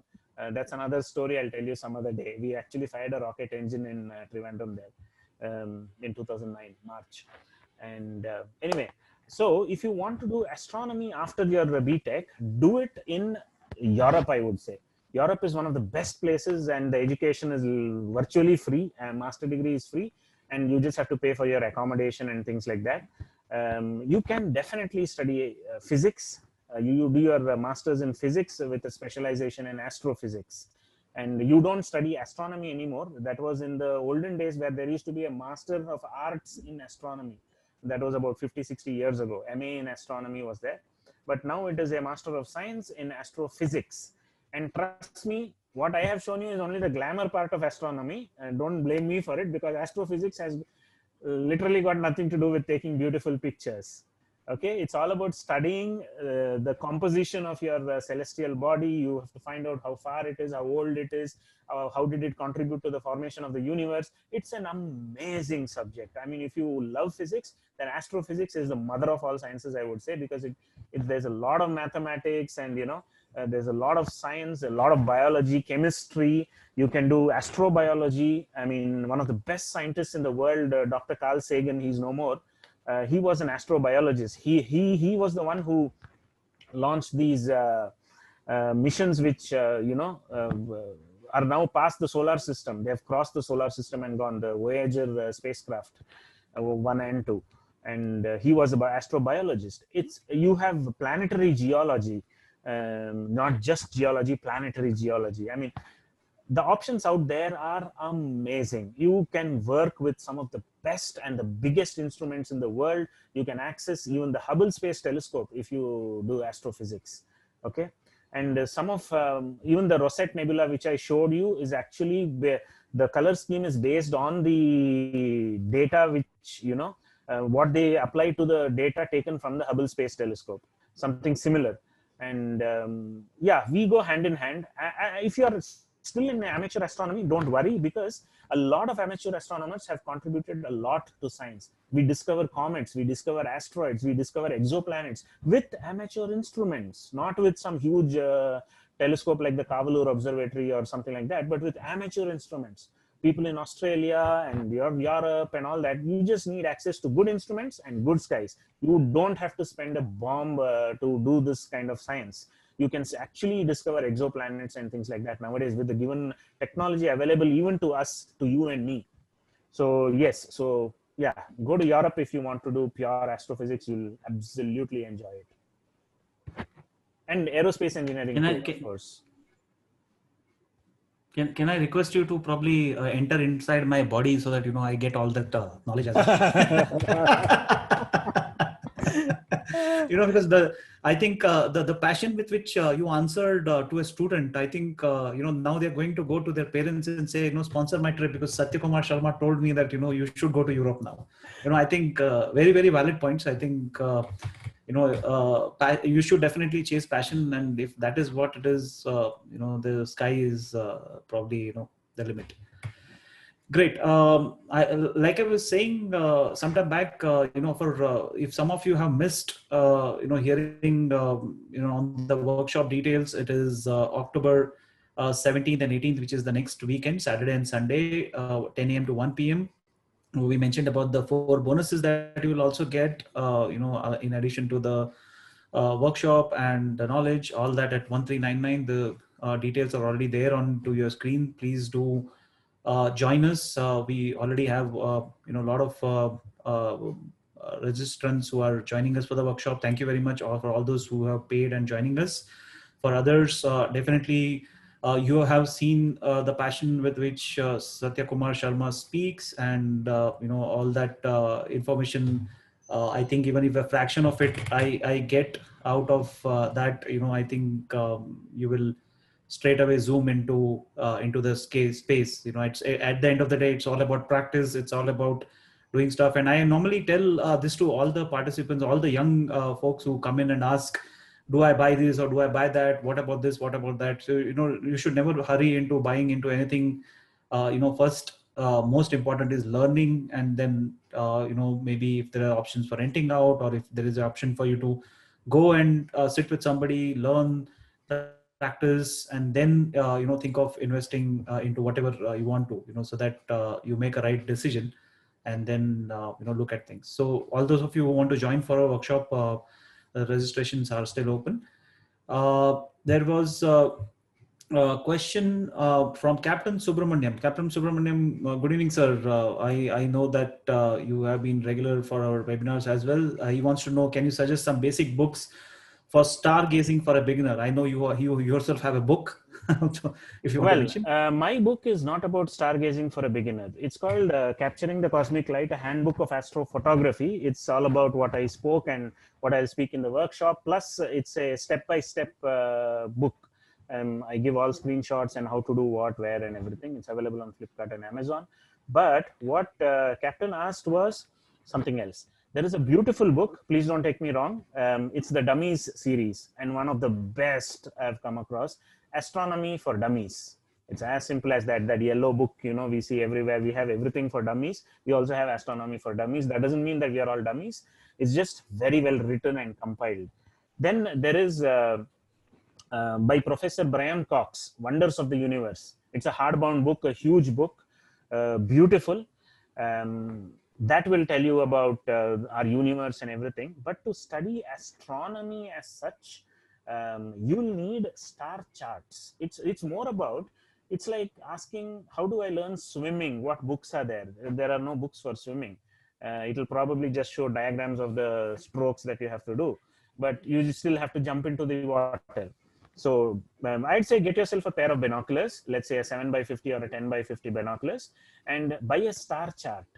The Cambridge Star Atlas is a beautiful book, but it's big A4 size and it's expensive. You can get the Collins series. These are pocket books, Collins Gem Stars or Collins Gem Night Sky.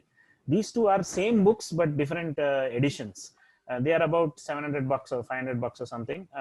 They used to be available at Gangaram's in MG Road. I don't know what happened to that now, but you can find a used copy somewhere around online. That and apps. Of course, I used to not suggest apps, but there is an app called SKEYE on our, Play Store. It's by Harshad RJ, one of my friends, and it's excellent. Absolutely brilliant. The pro version lets you do a lot more. The free version is also very good. You can use Stellarium to familiarize yourself. Basically, what you have to do is open that software, put in your date, time, location, blah, blah, blah, blah, blah, constellation lines, names, everything. And then you can just say, you can just move the scroll it around and, see what is visible and etc., etc. And then you go out and do the same thing. When you do inside in the light and all that, you feel more comfortable than when you do it in the dark. Even myself, I start fumbling around. So when I do astrophotography, before it's dark, I set up, test and keep everything ready so that when it is dark, I can just, click away and, start working it. And I can just, sit on a chair and relax.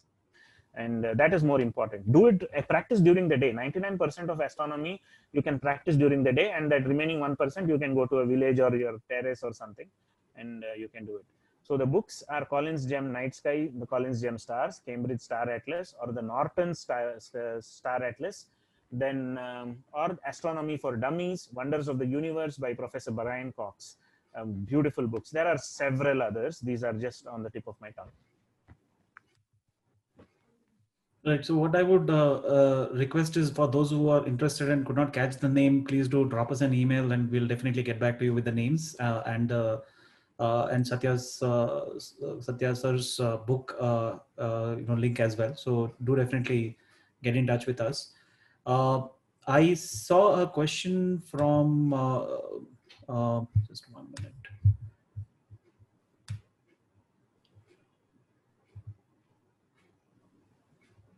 Where is it gone? Yeah, I saw a question from you, Debayan Das, under the chat. Are bonuses 1 to 3 ebooks? Well, they are PDF documents. Yes, they will be I would not call them as books, but they are PDF documents that will be sent via the email. There is a platform that is called as Teachable, where it will be uploaded and you'll be given access to, so that you can download.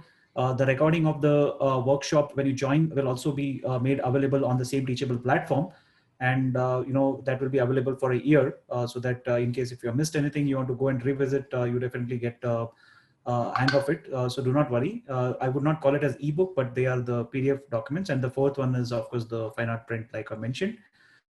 And for those of you who are still thinking, the price is 1399 for anybody who wants to register for the workshop next Saturday and Sunday, 10 a.m. to 1 p.m., 17th and 18th. Thank you very much, Yogesh Kumar Joshi, for the feedback that he liked the session by you, Satya sir, and the overall things. Thank you very much. Anikesh had a question. Can I do astrophotography beyond moon photography with just a manual EQ mount? Not really. I mean, because a manual EQ mount, depending on the model, the gears may not be precise enough. If you're a DIY person, I would recommend you get yourself a NEMA 17 motor or something like that, and you can power it through an Arduino.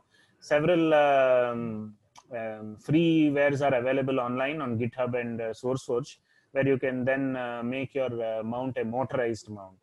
So yeah, I mean, feel free to contact me.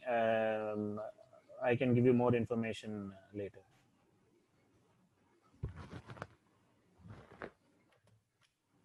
Right. And there was a question on very interesting question. Is it possible to capture Milky Way using mobile camera? Actually, yes. Actually, yes. But you'll need to have the pro control in your mobile camera, not any mobile. Some, I think this is mine, Note 9 or something like that. It tends to have a pro control in the manual mode. And there you can change the ISO, let's say 800 or something. Keep it, you can have a mobile camera holder on a tripod. You get those little clips kind of a thing, you know, you can do vlogs with, and that kind of a thing. Position to the night sky and keep about, let's say, a 20-second exposure, or I think maximum it can do is 32 seconds. But just keep it to 32 seconds as long as it's on a tripod and it's not shaky. ISO 800 at 32 seconds should give you the Milky Way. And you'll need to go to a dark sky place. Huh? From the city, you'll just get some orange wash on your image, fully saturated. So go to a dark sky, as dark as possible, and you can definitely please yourself with a mobile photo of the Milky Way. Right. There was a question on what do you mean by Dobsonian telescope? So I mentioned that there is something called the alt azimuth mount. I showed you the photo of William Herschel's telescope, you know, the 49-foot telescope. It had up, down, left, right movements. There was a monk. His name was John Dobson.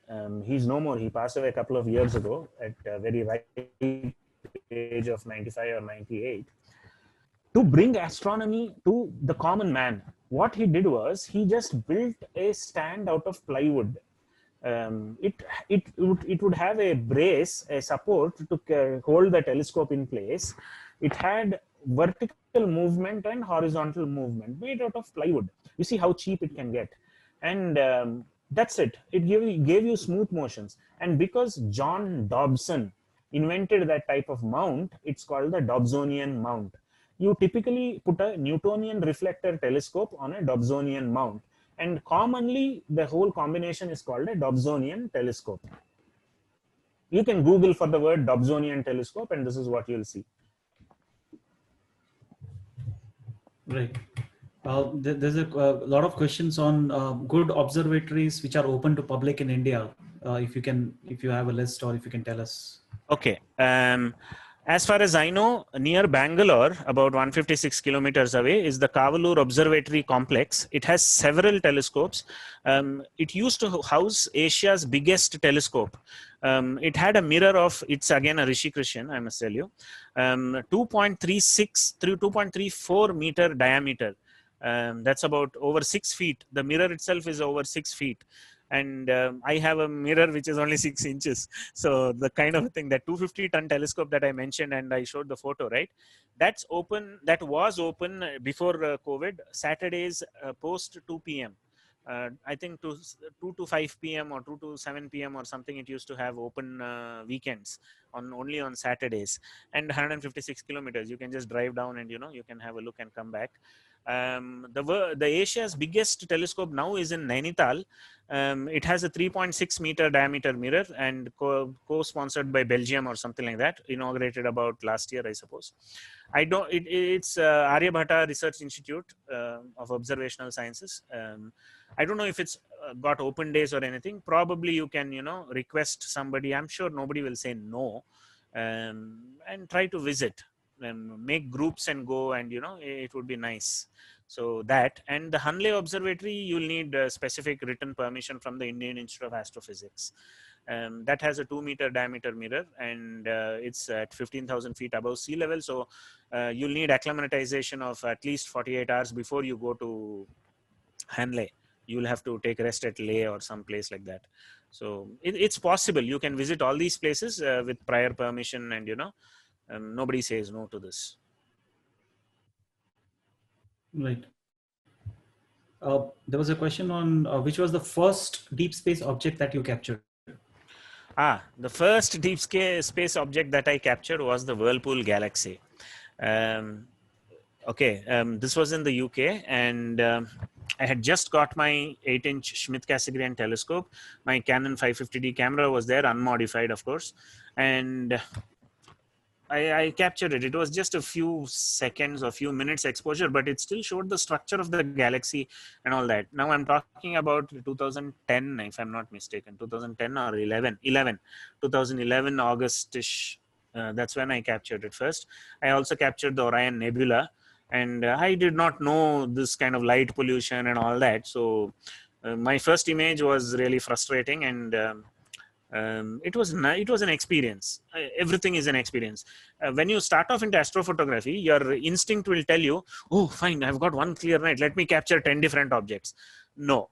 When you refine yourself in the hobby, you'll understand that astrophotography is all about getting data, and more the data, more the better your image is going to be. And therefore, what now I do, I capture one object over 2 nights, over 3 nights. I once did an experiment on Leo triplet galaxies, which is in the Leo constellation, 35 million light years away, by the way, the three of them on an average. I took 10 hours of data over a week, right from this, overhead. That time observatory was not there. I used to cover remove my telescope, but cover my mount with a bucket, so that no water might fall on it or something like that. But yes, yeah, the first object I captured, I digress a lot, was the Whirlpool galaxy, and next was the Orion Nebula. Right. There is a information given by Abhijit in the chat that Devasthal nor the Hanley people are allowed. It's only the PhD scholars who are allowed. No, nothing like that. I will be visiting Hanley soon, and many of my friends and some of the best astrophotographers of India have already visited Hanley. I don't know, some of you might heard of Navneet Unnikrishnan, and he keeps going there. So it's possible. Hanley can be visited. Devasthal, I don't know. But Hanley can be visited. Kavalur you can definitely visit. The skies are really good. You can, in fact, go to Yelagiri also, and the YMCA hostel is there. You can take your telescope there, book a room for very cheap, and you can do astrophotography from Yelagiri. Right. Yeah. There's a question on what kind of binoculars would be best suited for stargazing, like viewing the Milky Way or Saturn, etc. Saturn rings you cannot see through a binocular. You need a minimum magnification of at least 48x or something like that. There are two different things. Planetary observations require high focal length instruments and a high magnification eyepiece. And bigger the telescope, the better the details you'll see on your planets and the moon and things like that. Resolution is very important. I'll talk about it in the workshop. Resolution of a telescope. This is where you can observe planets. But binoculars, I would say get the Olympus 10x50 DPS series available on Amazon for about 6,000 rupees or something. Or if you don't have that much budget, I myself have the Bushnell 10x50 for about 3,000 rupees plus GST. These are very good. Just have your app or something, Stellarium, open on your laptop, and you can do brilliant binocular observing. There is in fact a book called 100 Best Binocular Objects. So that's astronomy based books. 100 Best Binocular Objects. So you should definitely buy that book if you're interested in binocular astronomy. It's a beautiful subject. I myself started with my neighbor handed me down a Zenith 7x50 binocular. I used to have it for several years. It was a huge, heavy aluminum Russian made thing. 7x50 binoculars.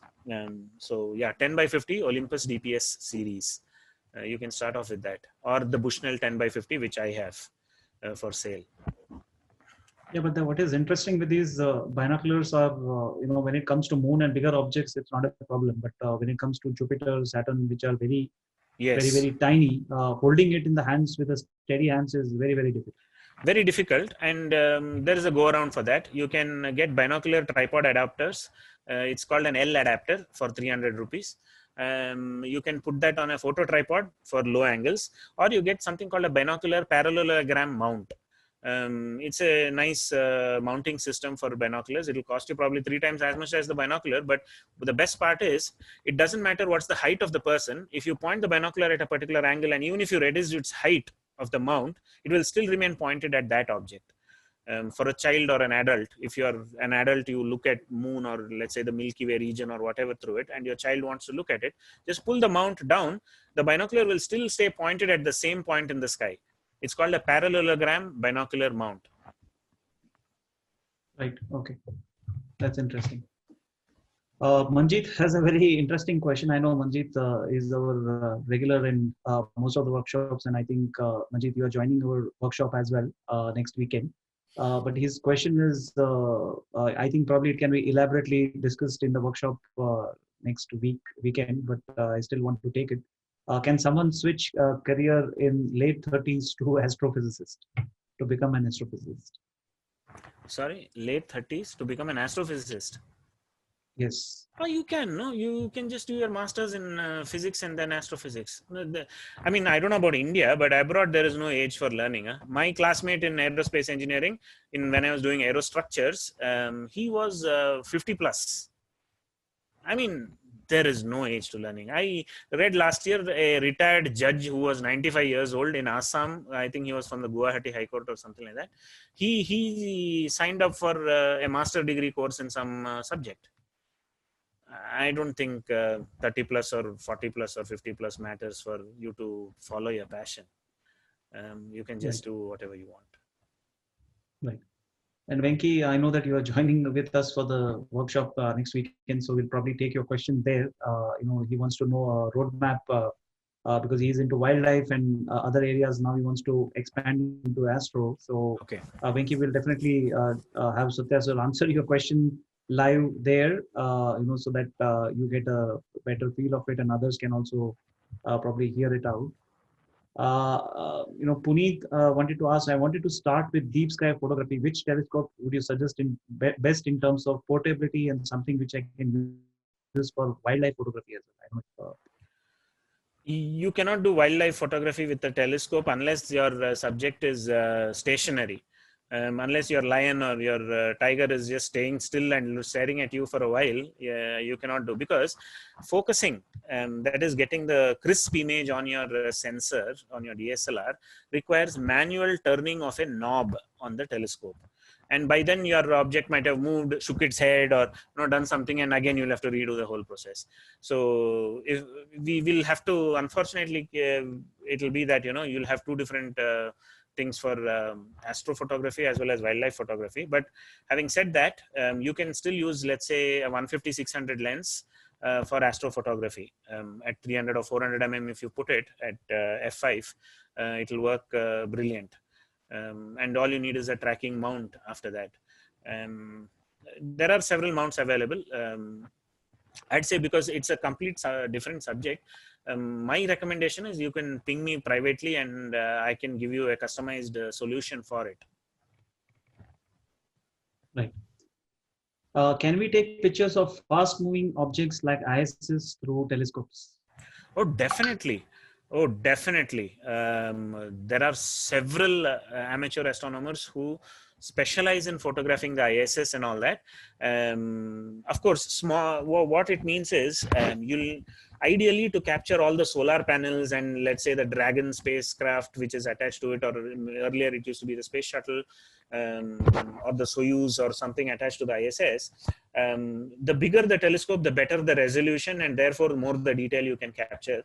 But even small telescopes, if your mounting system, or if you are manually adept, if you are very dexterous, then if you know what time it is coming, you'll have to pre-focus the telescope and keep to infinity, and you will be able to track it. It's a whole procedure in itself. You can definitely photograph the ISS. Many of my friends photograph the ISS. You can, at the very least, resolve the solar panels of the ISS itself. Right, Gaurav, on your question, please share the email ID. We did mention that in the chat. If you missed it, it's events@honeycombindia.net. Please do reach out to us. There was a question on how do you decide the color scheme of nebulas of so much wide wavelength spectrum? Okay, when we use a color camera, it automatically records it in true color. You don't have to worry about it. When you use light pollution filters, the color bias goes off a little bit, but in post-processing, we just, we can do the color balancing, and you get the true color image itself. What I showed you in the Rosette Nebula or the Horsehead Nebula and all that is a dual narrowband, but taken through a one-shot color camera, which is the DSLR. sorry, the horse head and monkey head nebula was through the DSLR, whereas the Rosette was through the monochrome camera. In post processing itself, again, it's a deep technique involved, but basically, if I must say quickly, you will assign in the dedicated software, you will say H alpha, this frame is to be considered as red, this frame O3 is supposed to be considered as green, and then for blue you will say this percentage of H alpha and that percentage of O3. So if you put it like that and then say execute, the software will execute and it will render an image which is as close to true color as possible. Or if you want that scientific way of rendering like the Hubble does or something like that, there is called a Hubble palette. You assign H alpha, O3 and one more called the sulfur. These are all ionization wavelengths, and if you assign it to RGB in a particular manner and in a particular percentage, it will render the image in that. If you can Google easily for Hubble palette images, and you'll see greenish, it's a more green prominent image and less red prominent image, and you get, it's a scientific way of rendering it. It's not fudging the data or something like that. It's just that you render it so that certain details of the object are more prominent. The contrast improves a lot if you do these kind of rendering. Yeah. Right. So for all of those, like I'm repeating one more time that who want to join with us for the workshop, the registration links are already open. The payment links and the QR code, GPay, all that is mentioned. The bonuses we had shown. So Satya sir, if you can just move one screen back, maybe to show for those who are missed on the bonus part, just the summary of the bonus. One back, yeah. So these are the 4 bonuses that we spoke about: 2 ideal beginner setups for astrophotography, guide to softwares for complete control of your astrophotography setup, setting up the stellarium to plan astrophotography, and an A3 print, which is a 12 by 18 size fine art print from Honeycomb. All this at affordable price of $13.99, and the payment links were already mentioned. We would love to you all to be part of this session where we get knowledge, where we learn together. There will be live demo. There will be exchange of thoughts, interactive, and and support as well. So there was a question on would you suggest can you suggest a beginner's telescope within a 50,000 rupee budget? Is there anything that you can suggest? For astrophotography, it becomes quite difficult. Within 50,000 rupees, you cannot have a computerized mounting system. However, no. The most basic computerized mounting system would be about 39,000 plus taxes and all that. But there is a tracker, the Ioptron Skyguider Pro, that is available for about 33,000 plus taxes and shipping. It's available with me, and you can order it. You can use your DSLR and a 300mm f4 lens, a Canon lens or Nikon lens or whatever that you're using. Use a prime lens, and prime lens substitutes a telescope very well. And lower the wider the aperture, the better it is for you. And ED lenses are even more better. So you can use that, and you can take long exposures of the celestial objects. You can do wide field astrophotography through this kind of a setup. All you need is then a Manfrotto tripod, or basically a tripod which can take about 7 to 8 kgs payload. So yes, within 50,000 rupees, you are sorted. Right. There was a question on all of your photos are post-processed by combining your data with already available data in post-processing software. Is that how you do, or? No. There is no data available in the post-processing software. It's just a software, just like Photoshop. The entire data, what I mentioned, right, 5 hours, 4 hours, 5.5 hours, all that I capture. Each exposure, let's say the Horsehead Nebula, for example, each exposure was 3 minutes. Okay, over 2 nights, I took about 3 minutes data, but 84 images or 80 images or something like that. If I'm not mistaken, that's what amounts to about 4.5 or 5 hours. And then there is a software in which all these images are stacked together. Okay. And after stacking, it gives a result equivalent to 5 hours. A single image, TIFF image, equal to 5 hours. That is then taken to another post-processing software where unnecessary data, the noise and everything is discarded, which automatically reveals the good data in the image. We are not adding anything here. We are subtracting the bad stuff, noise, light pollution, and things like that. That object is already there. We are not adding anything in the post-processing. We just, the only thing that we do is we just play with the saturation or the contrast levels and curves and levels basically in post-processing, and we just get the data out to stand out more further. That's all. The data has always been there in each one of your images, and it is the combination, the integration of this 5 hours of data is what gives you that, that horse-head nebula that you just saw. Right. There were a lot of questions on filters that I saw. That if I'm in a very water-late location or places where there is a lot of light pollution, can I use filters? Do you recommend any kind of filters? Yeah. Two filters that I would recommend would be the Optolong L Pro filter and Optolong L Enhance filter. You can also, if you have money, you can go for the L Extreme filter. One of them I saw, I think I answered that also. I have the L Enhance filter. I'll probably get the L Pro also sometime. These are all light pollution or city light suppression filters. You can also, if you are cheap, if you don't have much budget, you can also go for the ultra high contrast filter. It's available for as little as 6,000 rupees or something. I have them. You can buy them, and it gives you a bias, but you can correct that in the color balancing in Photoshop. So these filters suppress city light pollution to a large extent, and the L Enhance and L Extreme filters, they cut off light pollution completely. They are dual narrowband and quad band filters, and they allow only very, very minute bandwidths to pass through. So yeah. Right. Zishan wants to know, can a Dobsonian telescope be used for imaging deep sky? No, not to a large extent. You can do a lot of planetary imaging with it, but a Dobsonian telescope, even if it has GOTO, the problem is it's not polar aligned. So you'll have something called field rotation in it. This is something I'll speak in the workshop. Field rotation is basically where the object, even if it is being able to track, over a point of time it will rotate in the field. So therefore you'll have a smudgy image. So no, you cannot do very high-end astrophotography on a Dobsonian telescope, even if it is tracked. Right.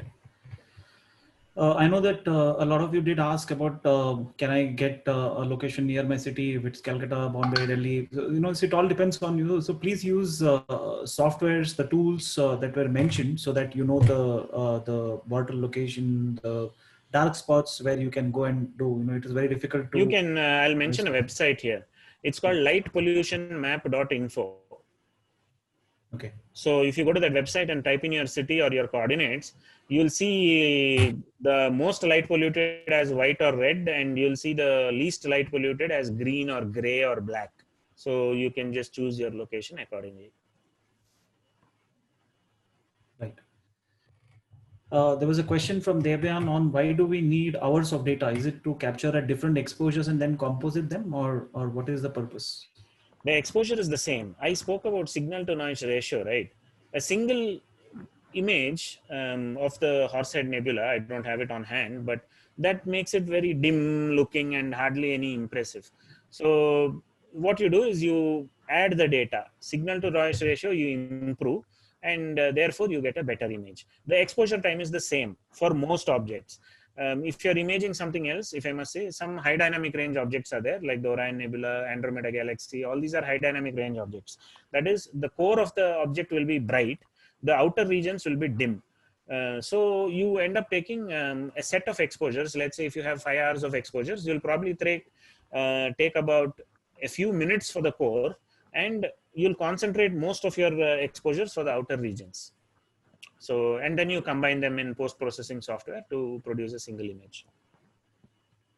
Right. There was a question from Arun. Do we need to wait for particular time to picturize the nebula? Obviously, the Earth rotates around the sun, and there are seasons. For example, in the winter, you'll have Orion constellation, the Monoceros constellation where Monkey Head and Rosette Nebula are, Orion constellation where the Horsehead and Orion Nebula are, and all that. If you go to the summer, you'll have Sagittarius and Scorpius constellations. There are hundreds of deep sky objects over there. So you'll have to wait a particular time of the year or a night to image these objects, and several hours of exposure is required. Right. Can you throw some light on piggyback imaging with telescope? Piggyback imaging is where you have a tracked equatorial mount, and most of these telescopes come with a 1/4 to 20 screw on top and a locking nut. So you can put your camera, piggyback it as in parallelly onto the telescope itself, lock the nut. You have a lens on the camera or a smaller telescope on the camera, and you can do imaging. So that's called piggyback astrophotography, and it was very popular in the 90s and all that. And even now, some people do piggyback. If you want to image, let's say, the same object at a long focal length as well as in a short focal length. That is, if you want to get a wide field image of the same object as well as a narrow field high resolution image of the same object, you can do piggyback astrophotography. That's a wonderful thing to do. Right. I think a lot of those questions on the filters we already answered.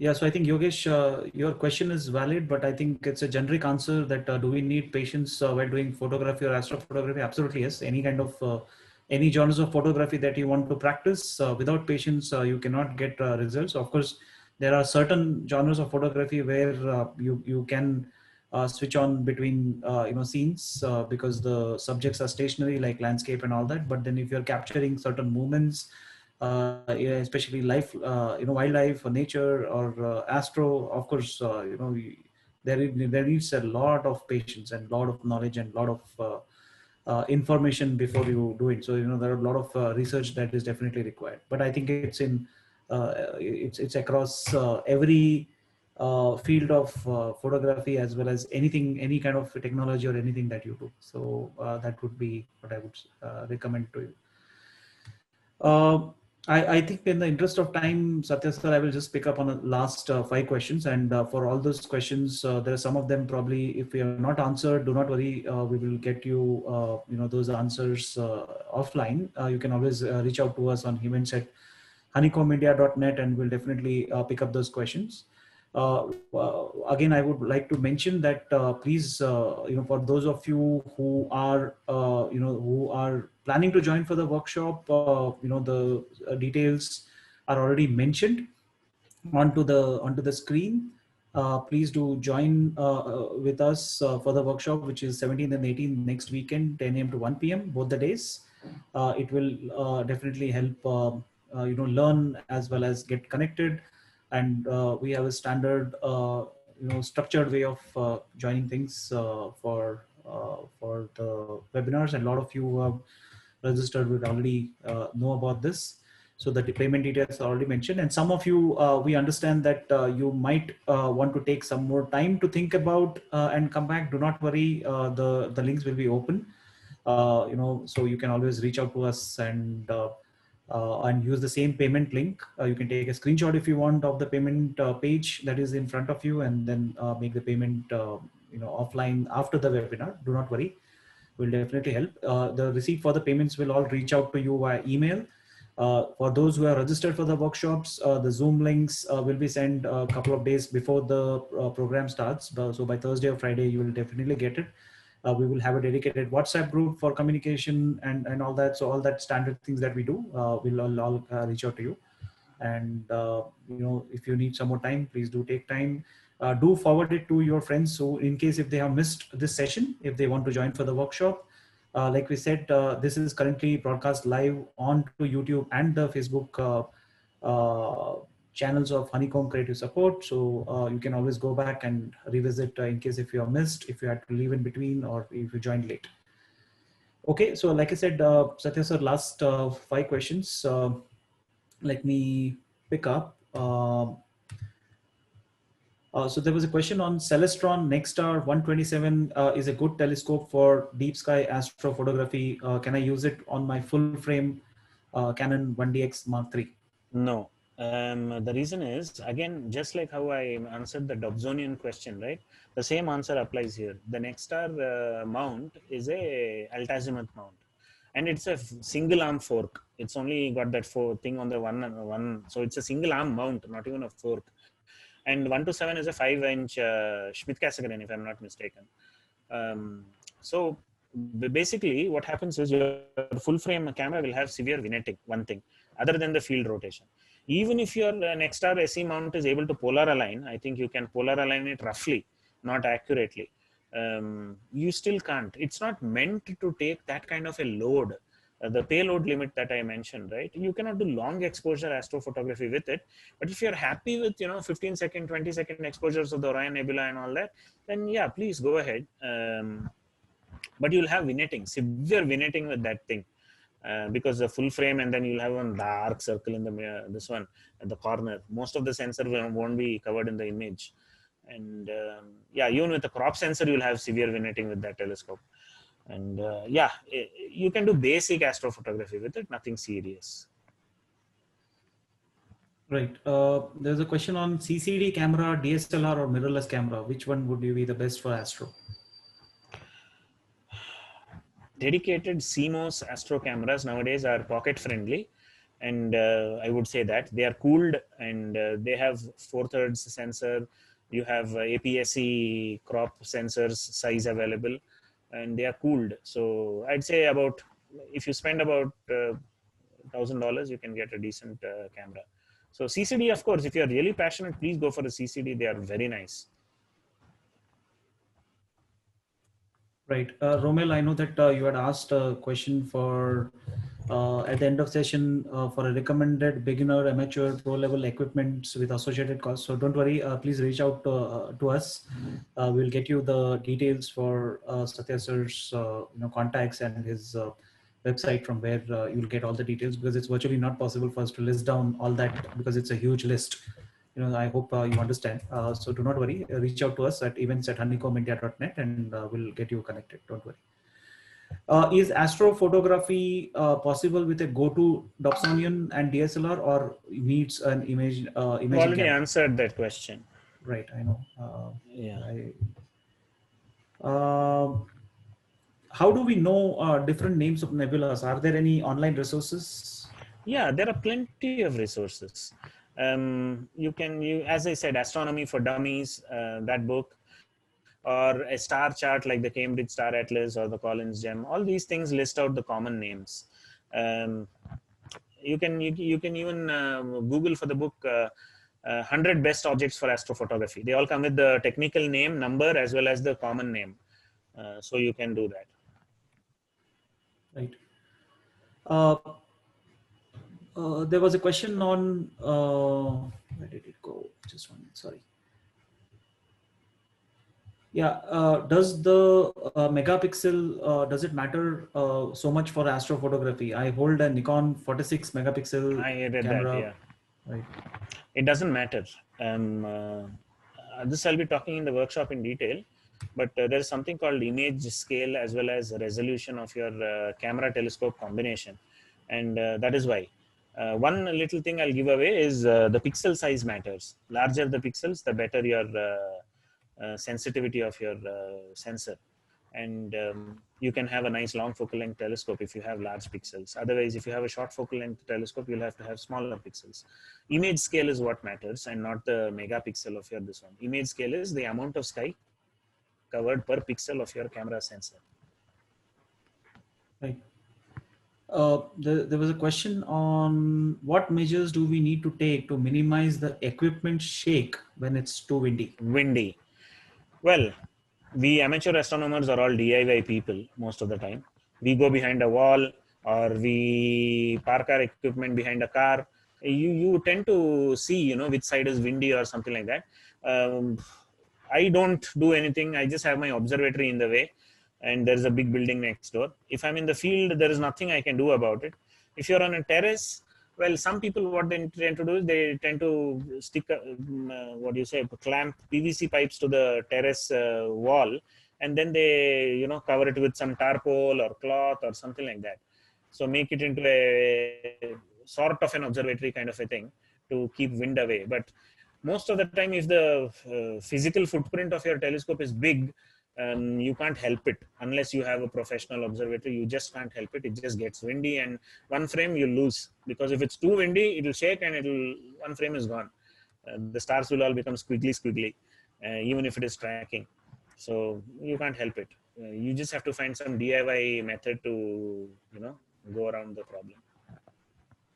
Right. Debayam Das, I'm glad you asked this question, that I do not have any equipment for nighttime photography or a deep sky imaging technical knowledge. Would I still be able to follow the workshop for the weekend? Absolutely, yes. I'm one student who has zero knowledge when it comes to deep sky, and I'm going to sit with all of you who are joining us for the workshop to learn. So, and I do not have any equipments. I have my regular DSLRs with long lenses, and max to max I can shoot is a Milky Way, star trails, and a moon, in all its glory. But I think a lot of you who have probably this question, that I do not have these equipments, I may not know I can purchase them in the very immediate future. Do not worry. Like I said, please do join for the workshop, acquire the knowledge.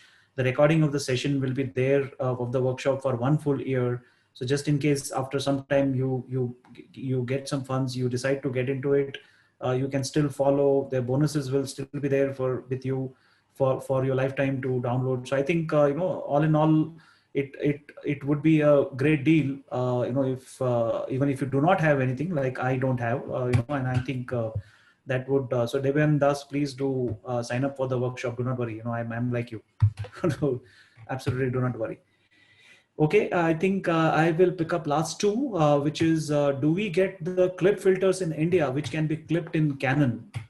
Can you please let us know? We don't get them in India. We'll have to import it, and I can do it for you. If a bunch of you want clip-in filters, then let me know, and I can get them in for you. Right. So please do reach out to us, and we'll help you with those details. What are the best photos we can get with basic equipments? Can you share any images with basic equipments? I don't know, Aditya, your question is too generic. Yeah. But if your meaning was astro, then yes, I mean, with the basic astro DSLR, I mean, the basic DSLR, like I said, you can do a lot of things. But when it comes to deep sky, of course, you need, the telescopes and other things that Satya sir mentioned. So I think, sorry, it's a generic question, but that's how it is. Saurav had a question on, I have purchased a SW-EQ6R Pro mount and an SW-130 PDS f5 650mm, and I have not got opportunity to try deep sky due to COVID, and I live in a city. The major problem that I'm facing currently is of light pollution, and I'm planning to purchase a narrowband 12 nanometer filter for my Canon 77D, so that I can start earliest. Are there any authorized brands or filters to? See, first of all, I would say try to mod your camera, or get yourself a used DSLR and mod it. I give modification services, because otherwise using a H alpha filter, that to 12 nanometer, is not very helpful, I would say. If you can get a 7 nanometer filter, just get it. Slightly expensive, but it's worth having. But I would say, if it is a color camera, get a dual narrowband filter, like what I do, the L Enhance, Optolong L Enhance filter, or the Optolong L Extreme filter, at the very least an Optolong L Pro filter. These are good for color cameras, and you don't have to use a single narrowband image. What happens is, if you use a single H alpha filter, you'll just have a red colored image everywhere, and it's not very pretty looking aesthetically, if I must say. So at least use a dual narrowband filter by Optolong, and as I said, mention to the others, I can definitely bring them in for you.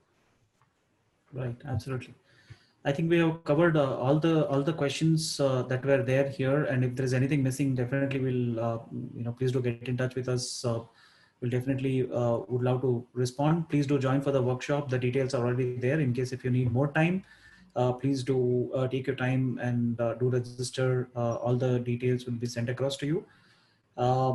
Before we end, typically, like we always do, we would definitely want to play the national anthem. So I request all of you to please stand up for the national anthem.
you very much, everyone.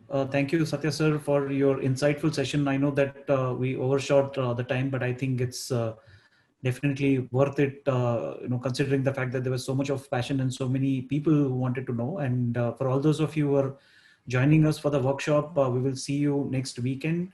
And for all of you who are still thinking about joining the workshop, or definitely for those who could not join us today for the webinar, please do pass on the word. We would love to get in touch with all of you. We had still 70 plus people, Satya sir, towards the end, so that it's a big number.